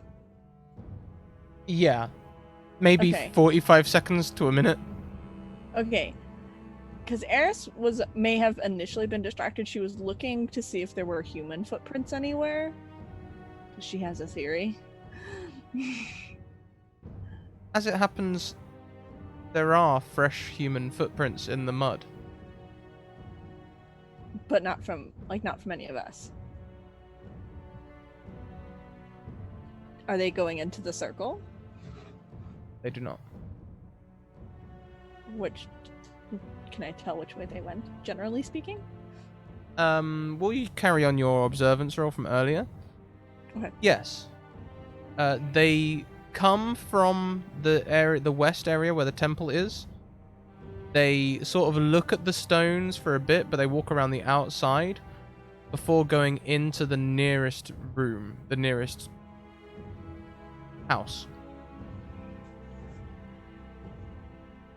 They go. It looks like the tracks go into all the houses, where there's mud at least. Okay.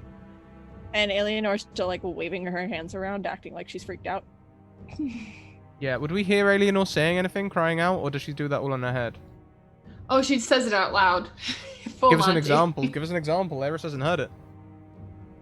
So her sister's like, all right now, would you just take it down a notch? We'll talk about this. We'll really figure it out. You don't need to be making that motion or making that. And who are you calling? Like, type stuff going on. Okay, Thank you very Eris much is for the gonna- raid, Ascension Stories. Thank you. Welcome. Eris is gonna walk. Is gonna like jump in basically. When it's not like she's like looking around, seeing if it's obvious like what could be in that circle that she's talking to, and she thinks Eleanor just kind of looks kind of crazy, and she just like goes to like approach her. As soon as you enter the circle, you feel warm. Like comfy warm, or like this is a little hot in here kind of warm. Ears are burning, heat rising in your cheeks. So uncomfortable a little bit. Hmm. Okay. Do I like she's going up to Eleanor to try and be like, what are you doing?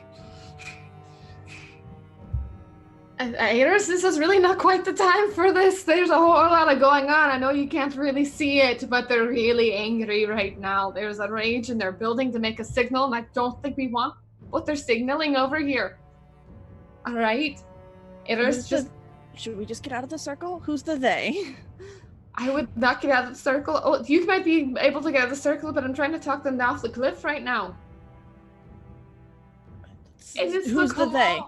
The Komok's that are filled with rage. The It's things the that spirits with the little lights. Yeah, they're burning. that we bright followed right to get here? Yeah, there's like tons of them right here, right now. Tons of them. They're all angry. Do you know what they want?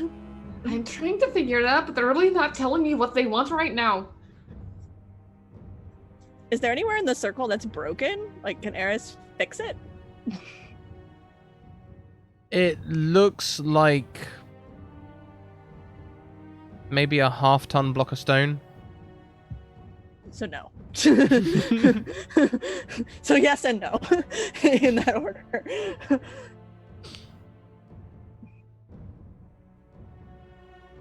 Well, they brought us here, so maybe they just want us to go look somewhere else. I'm really not sure. I might try to talk them down a wee bit more, but otherwise, I think somebody's coming. But they're friendly, and they brought it, so it's got to be. That's not how spirits work. They're like quite friendly. They're their own things. I don't command them. They do what they must. I don't know. I'm just going to try to talk him off the cliff again. I don't really know if it's going to work though. Okay, Eris will kind of stand next to Eleanor and put like a hand on her shoulder, because yeah, and okay, you can do this. Go team. And what are the Komoks doing right now? Are they still like building that signal, or did they change when Eris came in? They carried on doing exactly what they described. Do I feel like they are responding to my voice anymore, or are they just ignoring me at this point? They're ignoring you at this point. Which on that last roll.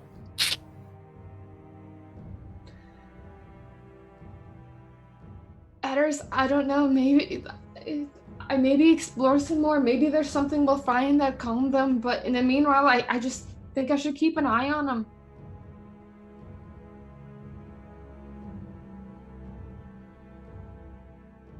Or I guess we can go get the.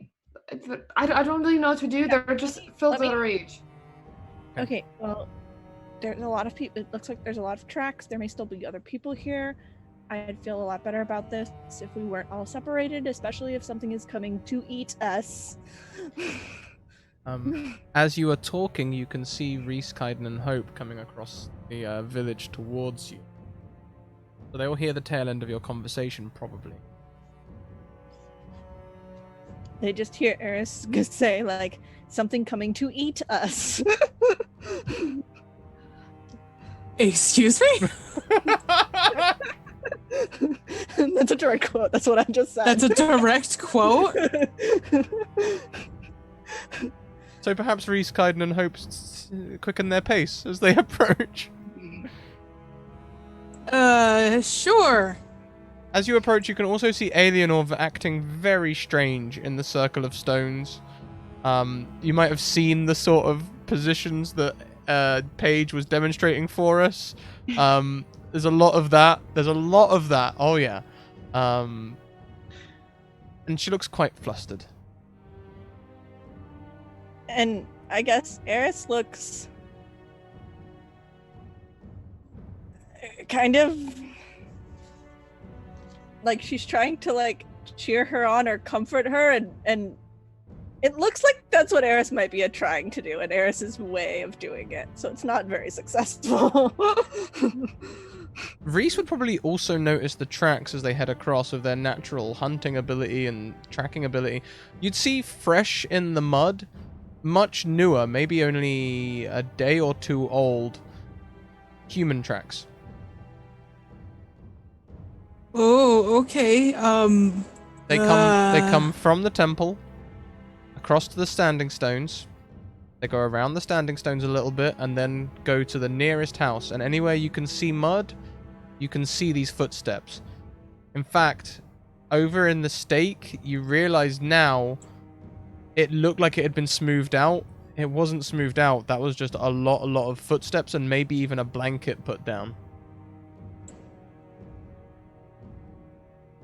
Oh. Reese has not let go of the bow at all. If anything, he is even more, like, tense holding it. And I mean, it's down low, but it's still, like, drawn, and all he has to do is just point up to fire. And as Eris sees them coming, I think she'll tell Alienor, like, keep trying, and she'll step out of the circle and meet the group. That flushed feeling leaves. Okay. What the hell is going on? Everything alright? So Alienor says that a lot of those Gesundheit things that we followed to get here are really angry and like talking about signaling or calling something, and she feels very nervous and like something very big is going on. Meanwhile, I imagine you, she gestures to Riss, have already noticed that there's human footprints heading over there that we didn't really figure out, so somebody should probably go make sure that there isn't anybody else still here. But I don't know yet if she's crazy or if we're all about to get eaten. That's where we're at. You've been caught up to speed. Can we circle back on the eaten part? Well, she said that they're going to signal something, and it doesn't seem very good, given all the other bodies. And you just jumped to eating people? It seemed like a really good expression to share the urgency of the situation. And yeah, you could have yelled fire. It would have worked too. Why eating people? Because she said it's something big and something scary, and when you walk into that circle, you get kind of hot, so there's something going on. All right, wait. Not like flushed, not like turned on. Like there's something. Wait. Are Eleanor's friends calling the thing that's going to eat us, or is it they're calling something that's going to stop the thing that's coming to eat us? They're calling something bad, according to Alienor, because they're mad about something. So we should figure out what they're mad about.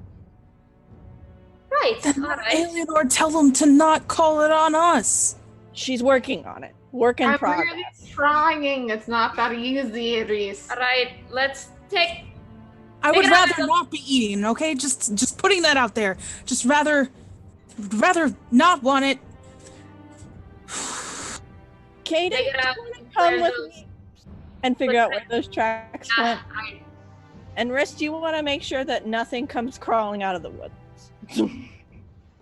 Yeah, go ahead. You have fun over there. I'm gonna stay here. Excellent. May I have Caden, bring one of the pointy sharp things. May I have a quick private moment with Reese?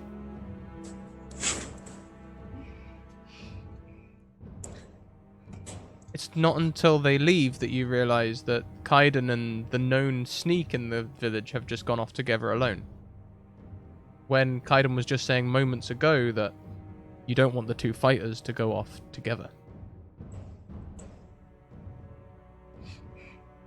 Yeah, I know. Any questions?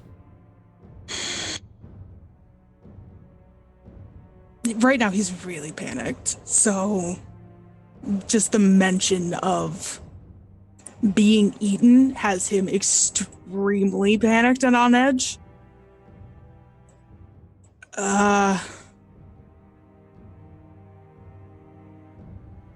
While he is... Have I ever seen Eris do anything, like her trading and shit like that, other than the one time I glimpsed her in the woods? Training, maybe. She's more known around these parts, if ever you've asked about her, if ever you've seeked knowledge, for hanging around with the old guy that creates spooky stuff in his house. You can often be seen sneaking around, fetching things for him. But she does have some weapon. She carries at least one dagger, not two.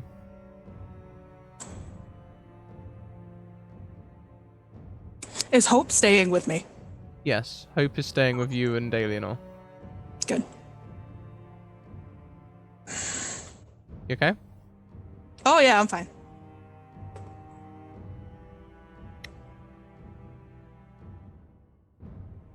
It's gonna sound horrible saying this, but it's not Hope going with Caden anymore. And that's kind of what Reese is happiest about at the moment, that Hope isn't with him. And he doesn't want Eris to die, but he also doesn't trust Caden and thinks there might be backstabby things happening. Especially with him.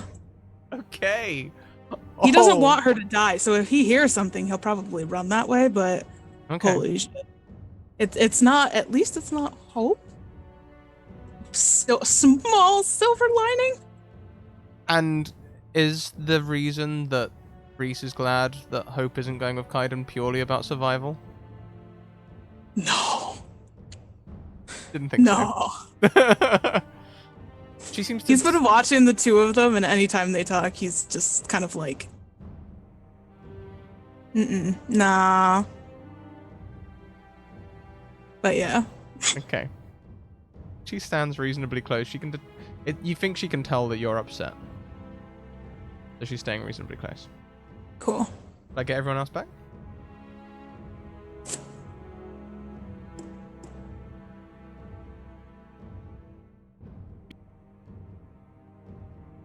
You're within hearing distance of each other, so you'd probably be able to hear the conversations that you all have, even if muffled. So where shall we start? Why don't we go with Eris and Kaiden, since new things are happening in the house.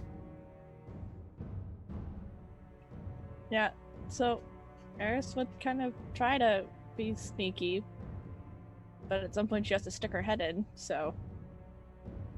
Scratch that, because what you can see, I will need a moment of privacy with Eris and Kaiden. Assuming you both go in. Yeah. Yeah. Or at least poke your head in together. There's a third body in here. It's on the table. It looks as though it's been opened up like the others. Like exactly like the others, with like all the details? Yes, you can see a bundle of clothes on the side. The only difference between this corpse and the others is that this corpse is female.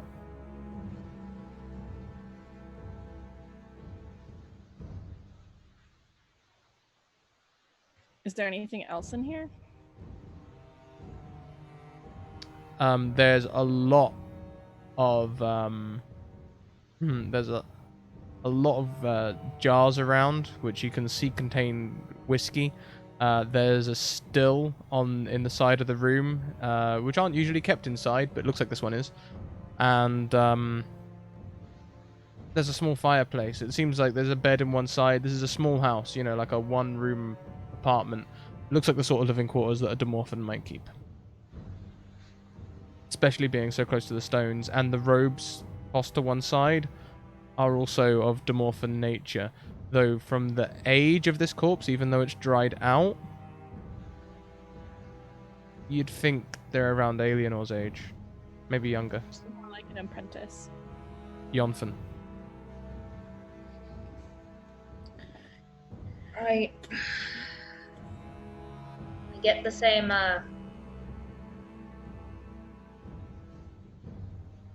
study and then you got off the others. Off this one. Shall we go back so people can hear what you're saying? Now we've described what you can see?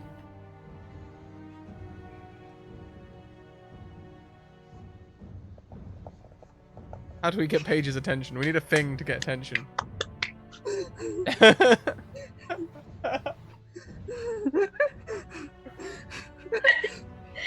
Okay, so I've described what they can see. Now you will be able to hear what they say. Yeah, this looks exactly the same like the other two. The other, yeah. Obviously that. I mean, the other two made sense. You'd imagine that they were people of power, but she's just like Alienor. Well, if Eleanor is talking to the sneeze things, it's might be more to it. Kaiden's gonna grab one of the jars of whiskey.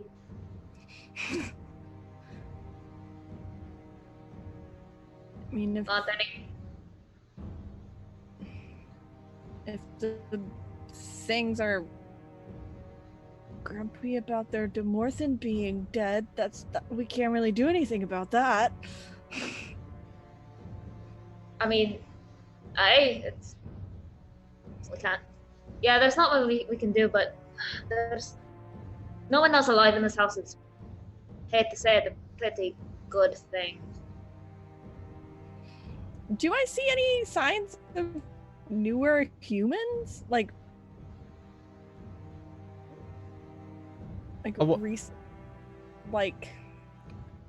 bloody footprints on the floor, or like signs of things that had been disturbed? It looks like several jars have been emptied. There's another pipe in this body, and since it's on a table, you can assume the body was moved to a table. There are muddy footprints. They certainly didn't remove their shoes on the way in. Did the footprints go back out the house? They walk around the corpse a few times, and both go in and out of the house several times.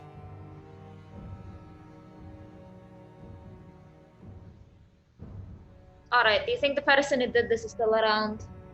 I don't know. They might be gone by now, but they're definitely not here.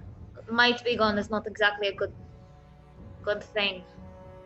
Mhm. I'd rather be certain they are gone. I wonder if it would calm those spirits to have their Demorphin laid to rest. The Demorphin and this one. And maybe the other priest for good measure. Let's go ask Eleanor. Is that a nice way to put that? Or are you just gonna tell her? How do you bury your dead folk? I don't know. Before you come out, may I have a quick private moment with Alienor?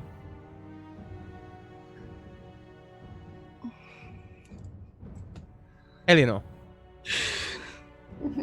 you feel a weight in your pocket.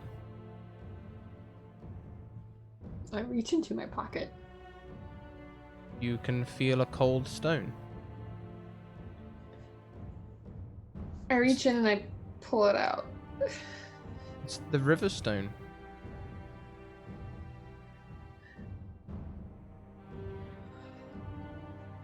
As soon as you Alright.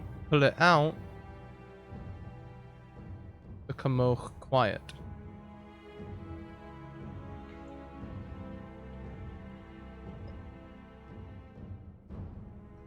Alright. It seems like wee little things like my wee little thing. It's just, I would. Do you want me to do something with it? I really don't know what to do to help you. As you approach it, it flees.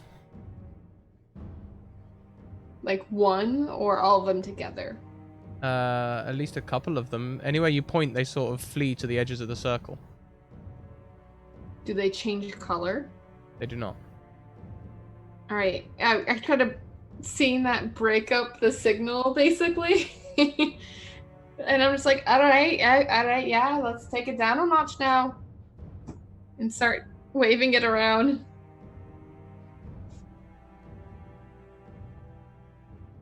Has it worked? Make me another Rindaf roll. Okay.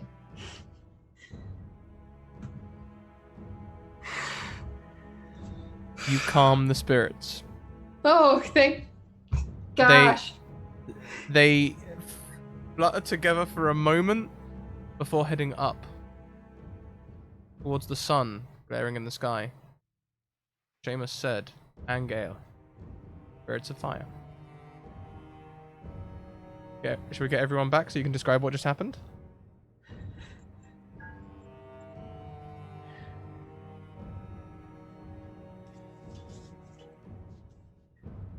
Alienor pulls a stone from her pocket,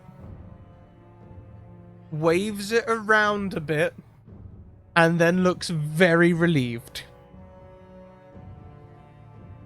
Are you alright? Or... I'm alright. I think they're alright now too. Yeah, I think it's alright now, but I don't know if it's too late. Can't you ask them?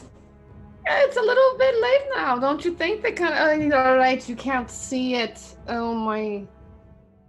By the love of everything else. Yes, they're gone already now. They kind of showed up to the sun. Okay.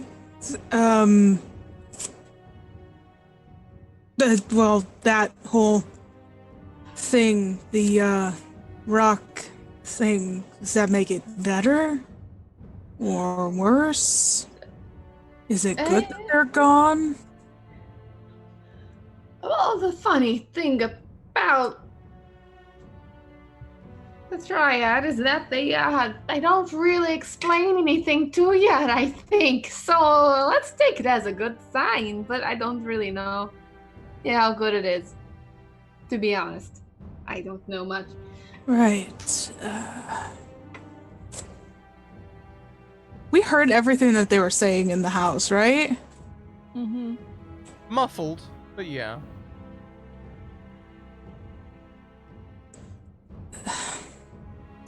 Wait, Did so you- they're gone? Yeah. Yes, they're gone. Voice down a little bit. Did you want to go look and see if there's anything you can do? They want to take care of the body, and that's more your area. I feel like Eleanor was probably more focused on everything else and was totally ignoring everything that was happening. So when Reese mentions body, I'm like, another one. Yeah, there's apparently more. I don't know how many, but they mentioned something about more dead. All right. Okay. I'll see what I can do. I don't know if there's much. Tabletop to keyboard, thank you so much for the raid. Welcome in all. I have a question for all of you. Oh. Reese, Fire. your answer to the question is already known, but I think you're going to have to do a thing anyway. The rest of you, is this your first time seeing dead bodies? No, I don't think it's Eleanor's first time seeing a dead body. I don't think she's seen gruesome bodies. I think she's seen illness and like age.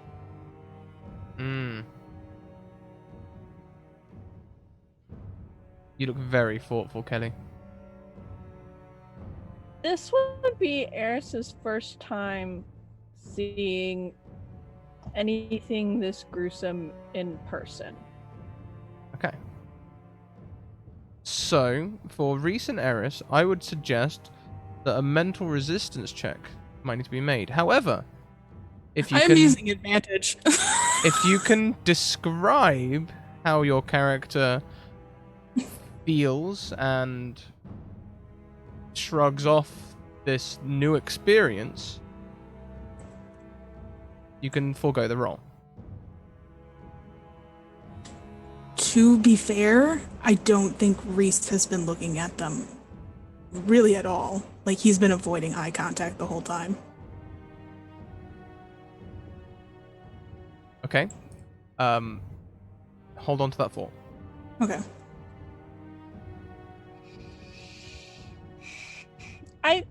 I'm gonna roll.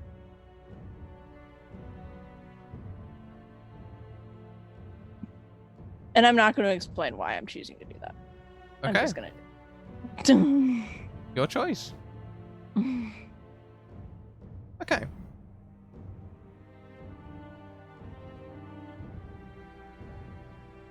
You know,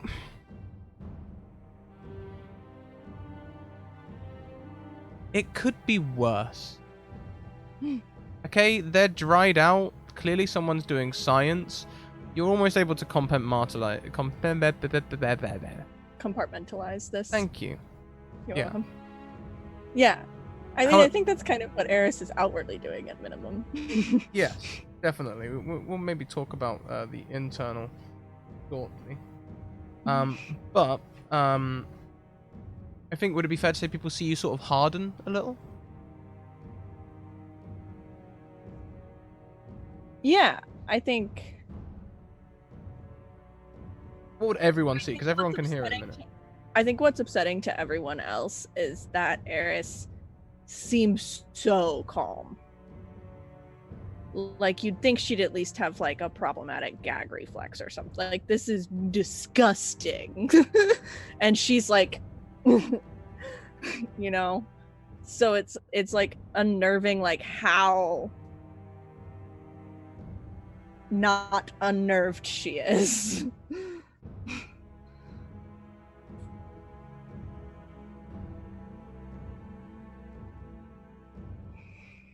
Reese, we won't address yours right now. We'll come back to it another time.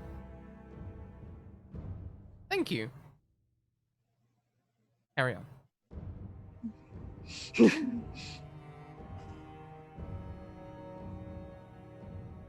It's getting late. Well, if the things are gone, then we should probably try and find a building that doesn't have a body in it to take a rest. What was up with the temple? A book and lots of reading. Really? It's nothing you would be interested in. It's boring. It's kind of stuff you find at the capital. I don't know. Knowledge is power, they say. If Yeah. you want to go back, we can go grab the book. It's a tiny room. Nothing's in it. Looked like standard issue. The Writings of the Creator by Sondheim to me. Dufresne, sorry. You can But that, pick them up in not- any city. All of us.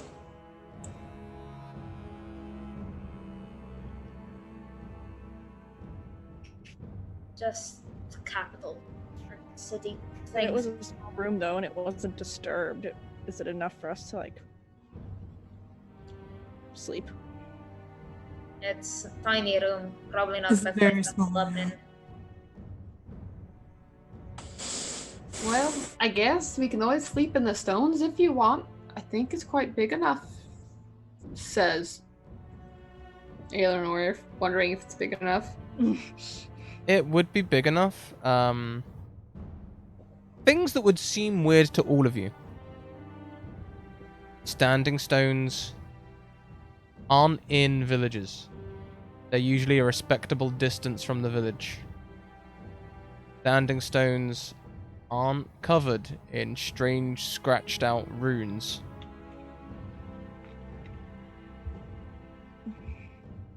And you can see the blood puddle hasn't entered the circle. There's a hard I want cut to see between solid ground and mud. I actually never got to get around because their anger. Now that there's a moment, can I see what these runes say?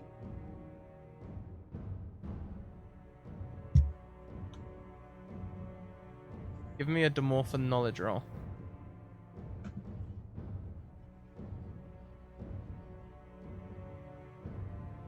These look like some kind of ancient language. You've had this sort of thing described to you. Cave walls have been found, so they say, in the southwest or deep in the mountains with old scratchings, and maybe these are like that.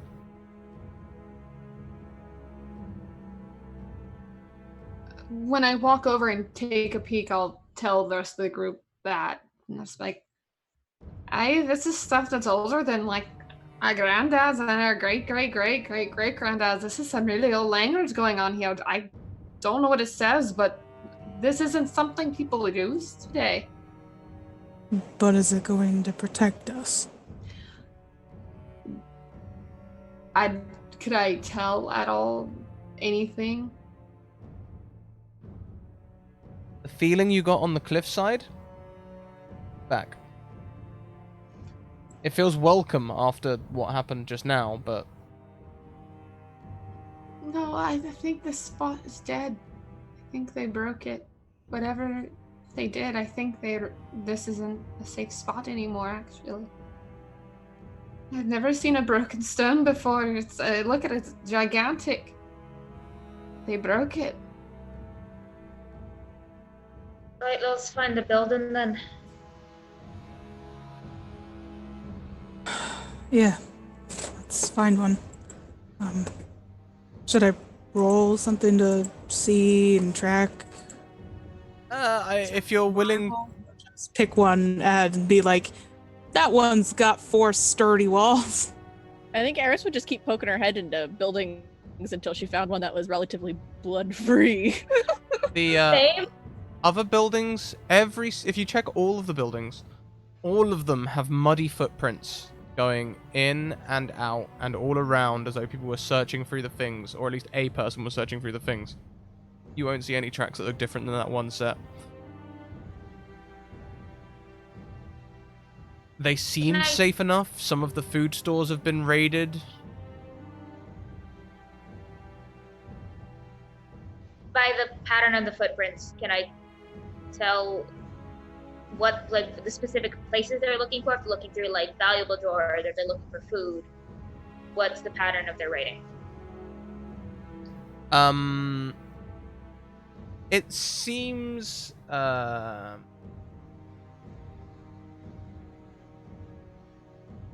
they don't look for food first. It seems they look around first, scope out, and then begin looking for useful stuff. Useful as in weapons, or as in, like, valuables, or like these are bodies? small shacks, so it's not like they have a weapon rack and a jewelry box. It's more like raiding cupboards. They just head to the cupboards and see what's in them. Right.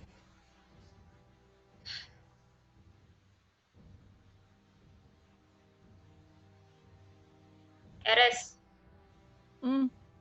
did you find anything in yours? I've still got footprints in this one. No, it looks like somebody came here between the Ick and us and investigated just like we are. Well, at least there's no dead bodies in these ones. Yeah, let's just pick a place to sleep. But didn't you find a dead body earlier? What? I never heard what that was. In the Demorphin's house, there was one other same. Well, Eris got a better look at it. It was similar to the others. Tubes, piping. It was this village's version of you, Eleanor. Oh, Oh, all right. a Neonathan. Yeah, that's all right. Well, Hey, Leonor, a minute ago when I asked you if you needed to make a mental resistance check for being a body, you said no. Would you like to reconsider now? Yes.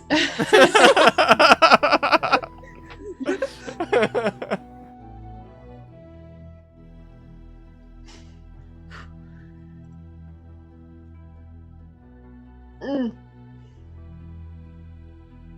Yeah, that's pretty scary. Do you perchance think that they're targeting certain people? Someone like me? I think yes. I mean, Huh. obviously they're looking. but for we've got you. kind of You're not alone, Eleanor. You've got the rest of us. We're not gonna let that happen to you. Oh yeah, I mean, like we're not gonna let you just like die or whatever. Thank you, Eris. That's really kind of you. As all this is going down, Eleanor is digging through her pack, taking off her back, and pulls out whiskey. It's like, oh, Dad, thank you so much. I really appreciate it. I feel really supported right now, and just like, ah. I feel like drinking whiskey is like a Demorphin trait. You look at Kaiden because of all the whiskey in the last house. It's not exactly just a Demorphin thing. I'm drunk at all the. Have you Give it a opened moment. any of the whiskey from the Demorphin house? Kind of probably did. Eris didn't. It has a particular pungence to it. Rather than the smell of decay that you would expect near bodies, they smell kind of clean. Like this whiskey.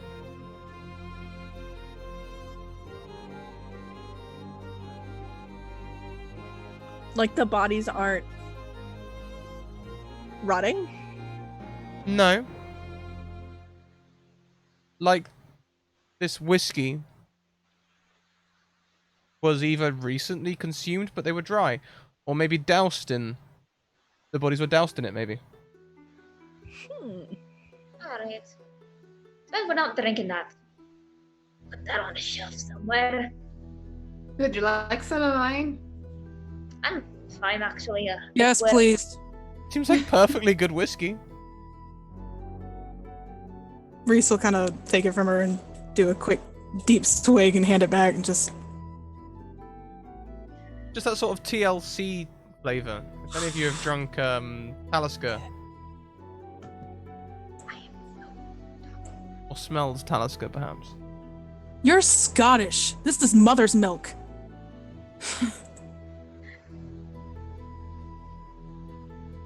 Anyone else? I'll pass. Alright, it just means more for me. And like takes another like lug of it. Like Hope you want any? Actually, yes, thank you. Hand it over. If one of us, well, if I'm, it makes me sleepy, and if we're gonna need someone to take watch, so. What do you think this high up? Should we light a fire? It might No. draw attention. There's been enough fire here today, to be honest. I agree. I think we should avoid it for tonight, at least. We can try. Small contained things. If you have a lantern, yes, but anything bigger than that, no. I meant something to keep us warm. I don't know if we should risk the smoke. Is there a fireplace in this house? There is. There's a fireplace in every house. At this altitude, need it to keep warm. I think if we make a fire, the smoke might attract people. So, Well, then should we just do the good old Osag cuddle? Gather together for warmth. Aye.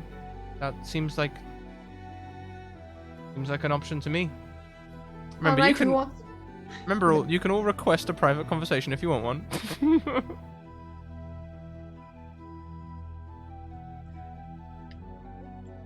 Like waiting. No, it doesn't seem so. Carry on. Who wants to be the little spoon? I'll take the first watch. Alright. I want to be clear in the middle. It's a warmer spot. I'll be fine. Eris, I'll take second. Or I like to be somewhere near the middle. I'm not made of mountains like you folk. Alright, I was about to say this is about to be really lonely Osa cuddle.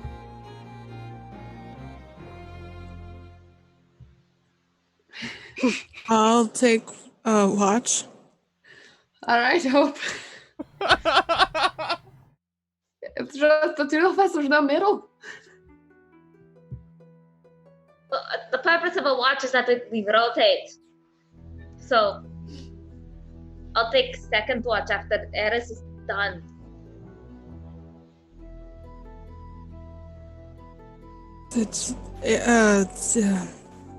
Eris, what one did you want again? I said I'd take first watch. And I take second. The Varigal Third. host begins removing her armor.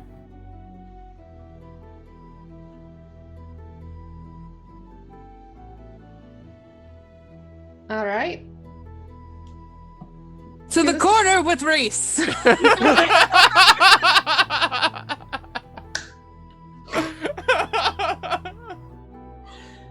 Alright, Reese, I won't beg you. And as we arrange sleeping arrangements and bed down, I think we've prolonged that awkwardness plenty long enough. Congratulations, everyone. You've made it through another session of Tact and Diplomacy. Did we? Because I don't think we did. I feel like I died halfway through and then came back and got killed again. And Eris, Can I have a quick private chat you can. before we end? Sure thing. Seeing more of Hope's stuff, is there anything Eris can learn about her? You can see as she removes the armor. I'm just going to assume you've passed an observation roll here because honestly, you could make this out. As she removes her armor and starts laying it about, you can see that it has been more recently fitted to her, as though this was not her armor originally, but has been fitted to her shape. Very recently, you'd say the stitching. You remember trying to train you as a noble for a little while. Stitching was awful, but that stitching looks new. Also, as she lays down the various items, including her fiddle and backpack, and you see her lay down a few other small things as well. Sort of things, small tubes that look like something a magiantist might have, but not something you've seen before. They look very fragile, and she handles them with care as she lays them down. Is there anything in particular you're looking for? No, she was just trying to kind of learn more about her and her background. She does get down to her small clothes, ready for sleeping, and you would also notice that she's very much looked after herself. She's in fine figure, nearly all muscle. Okay. Which might give you some insight into how she looks after herself. Mm-hmm. Okay, that's all. Okay.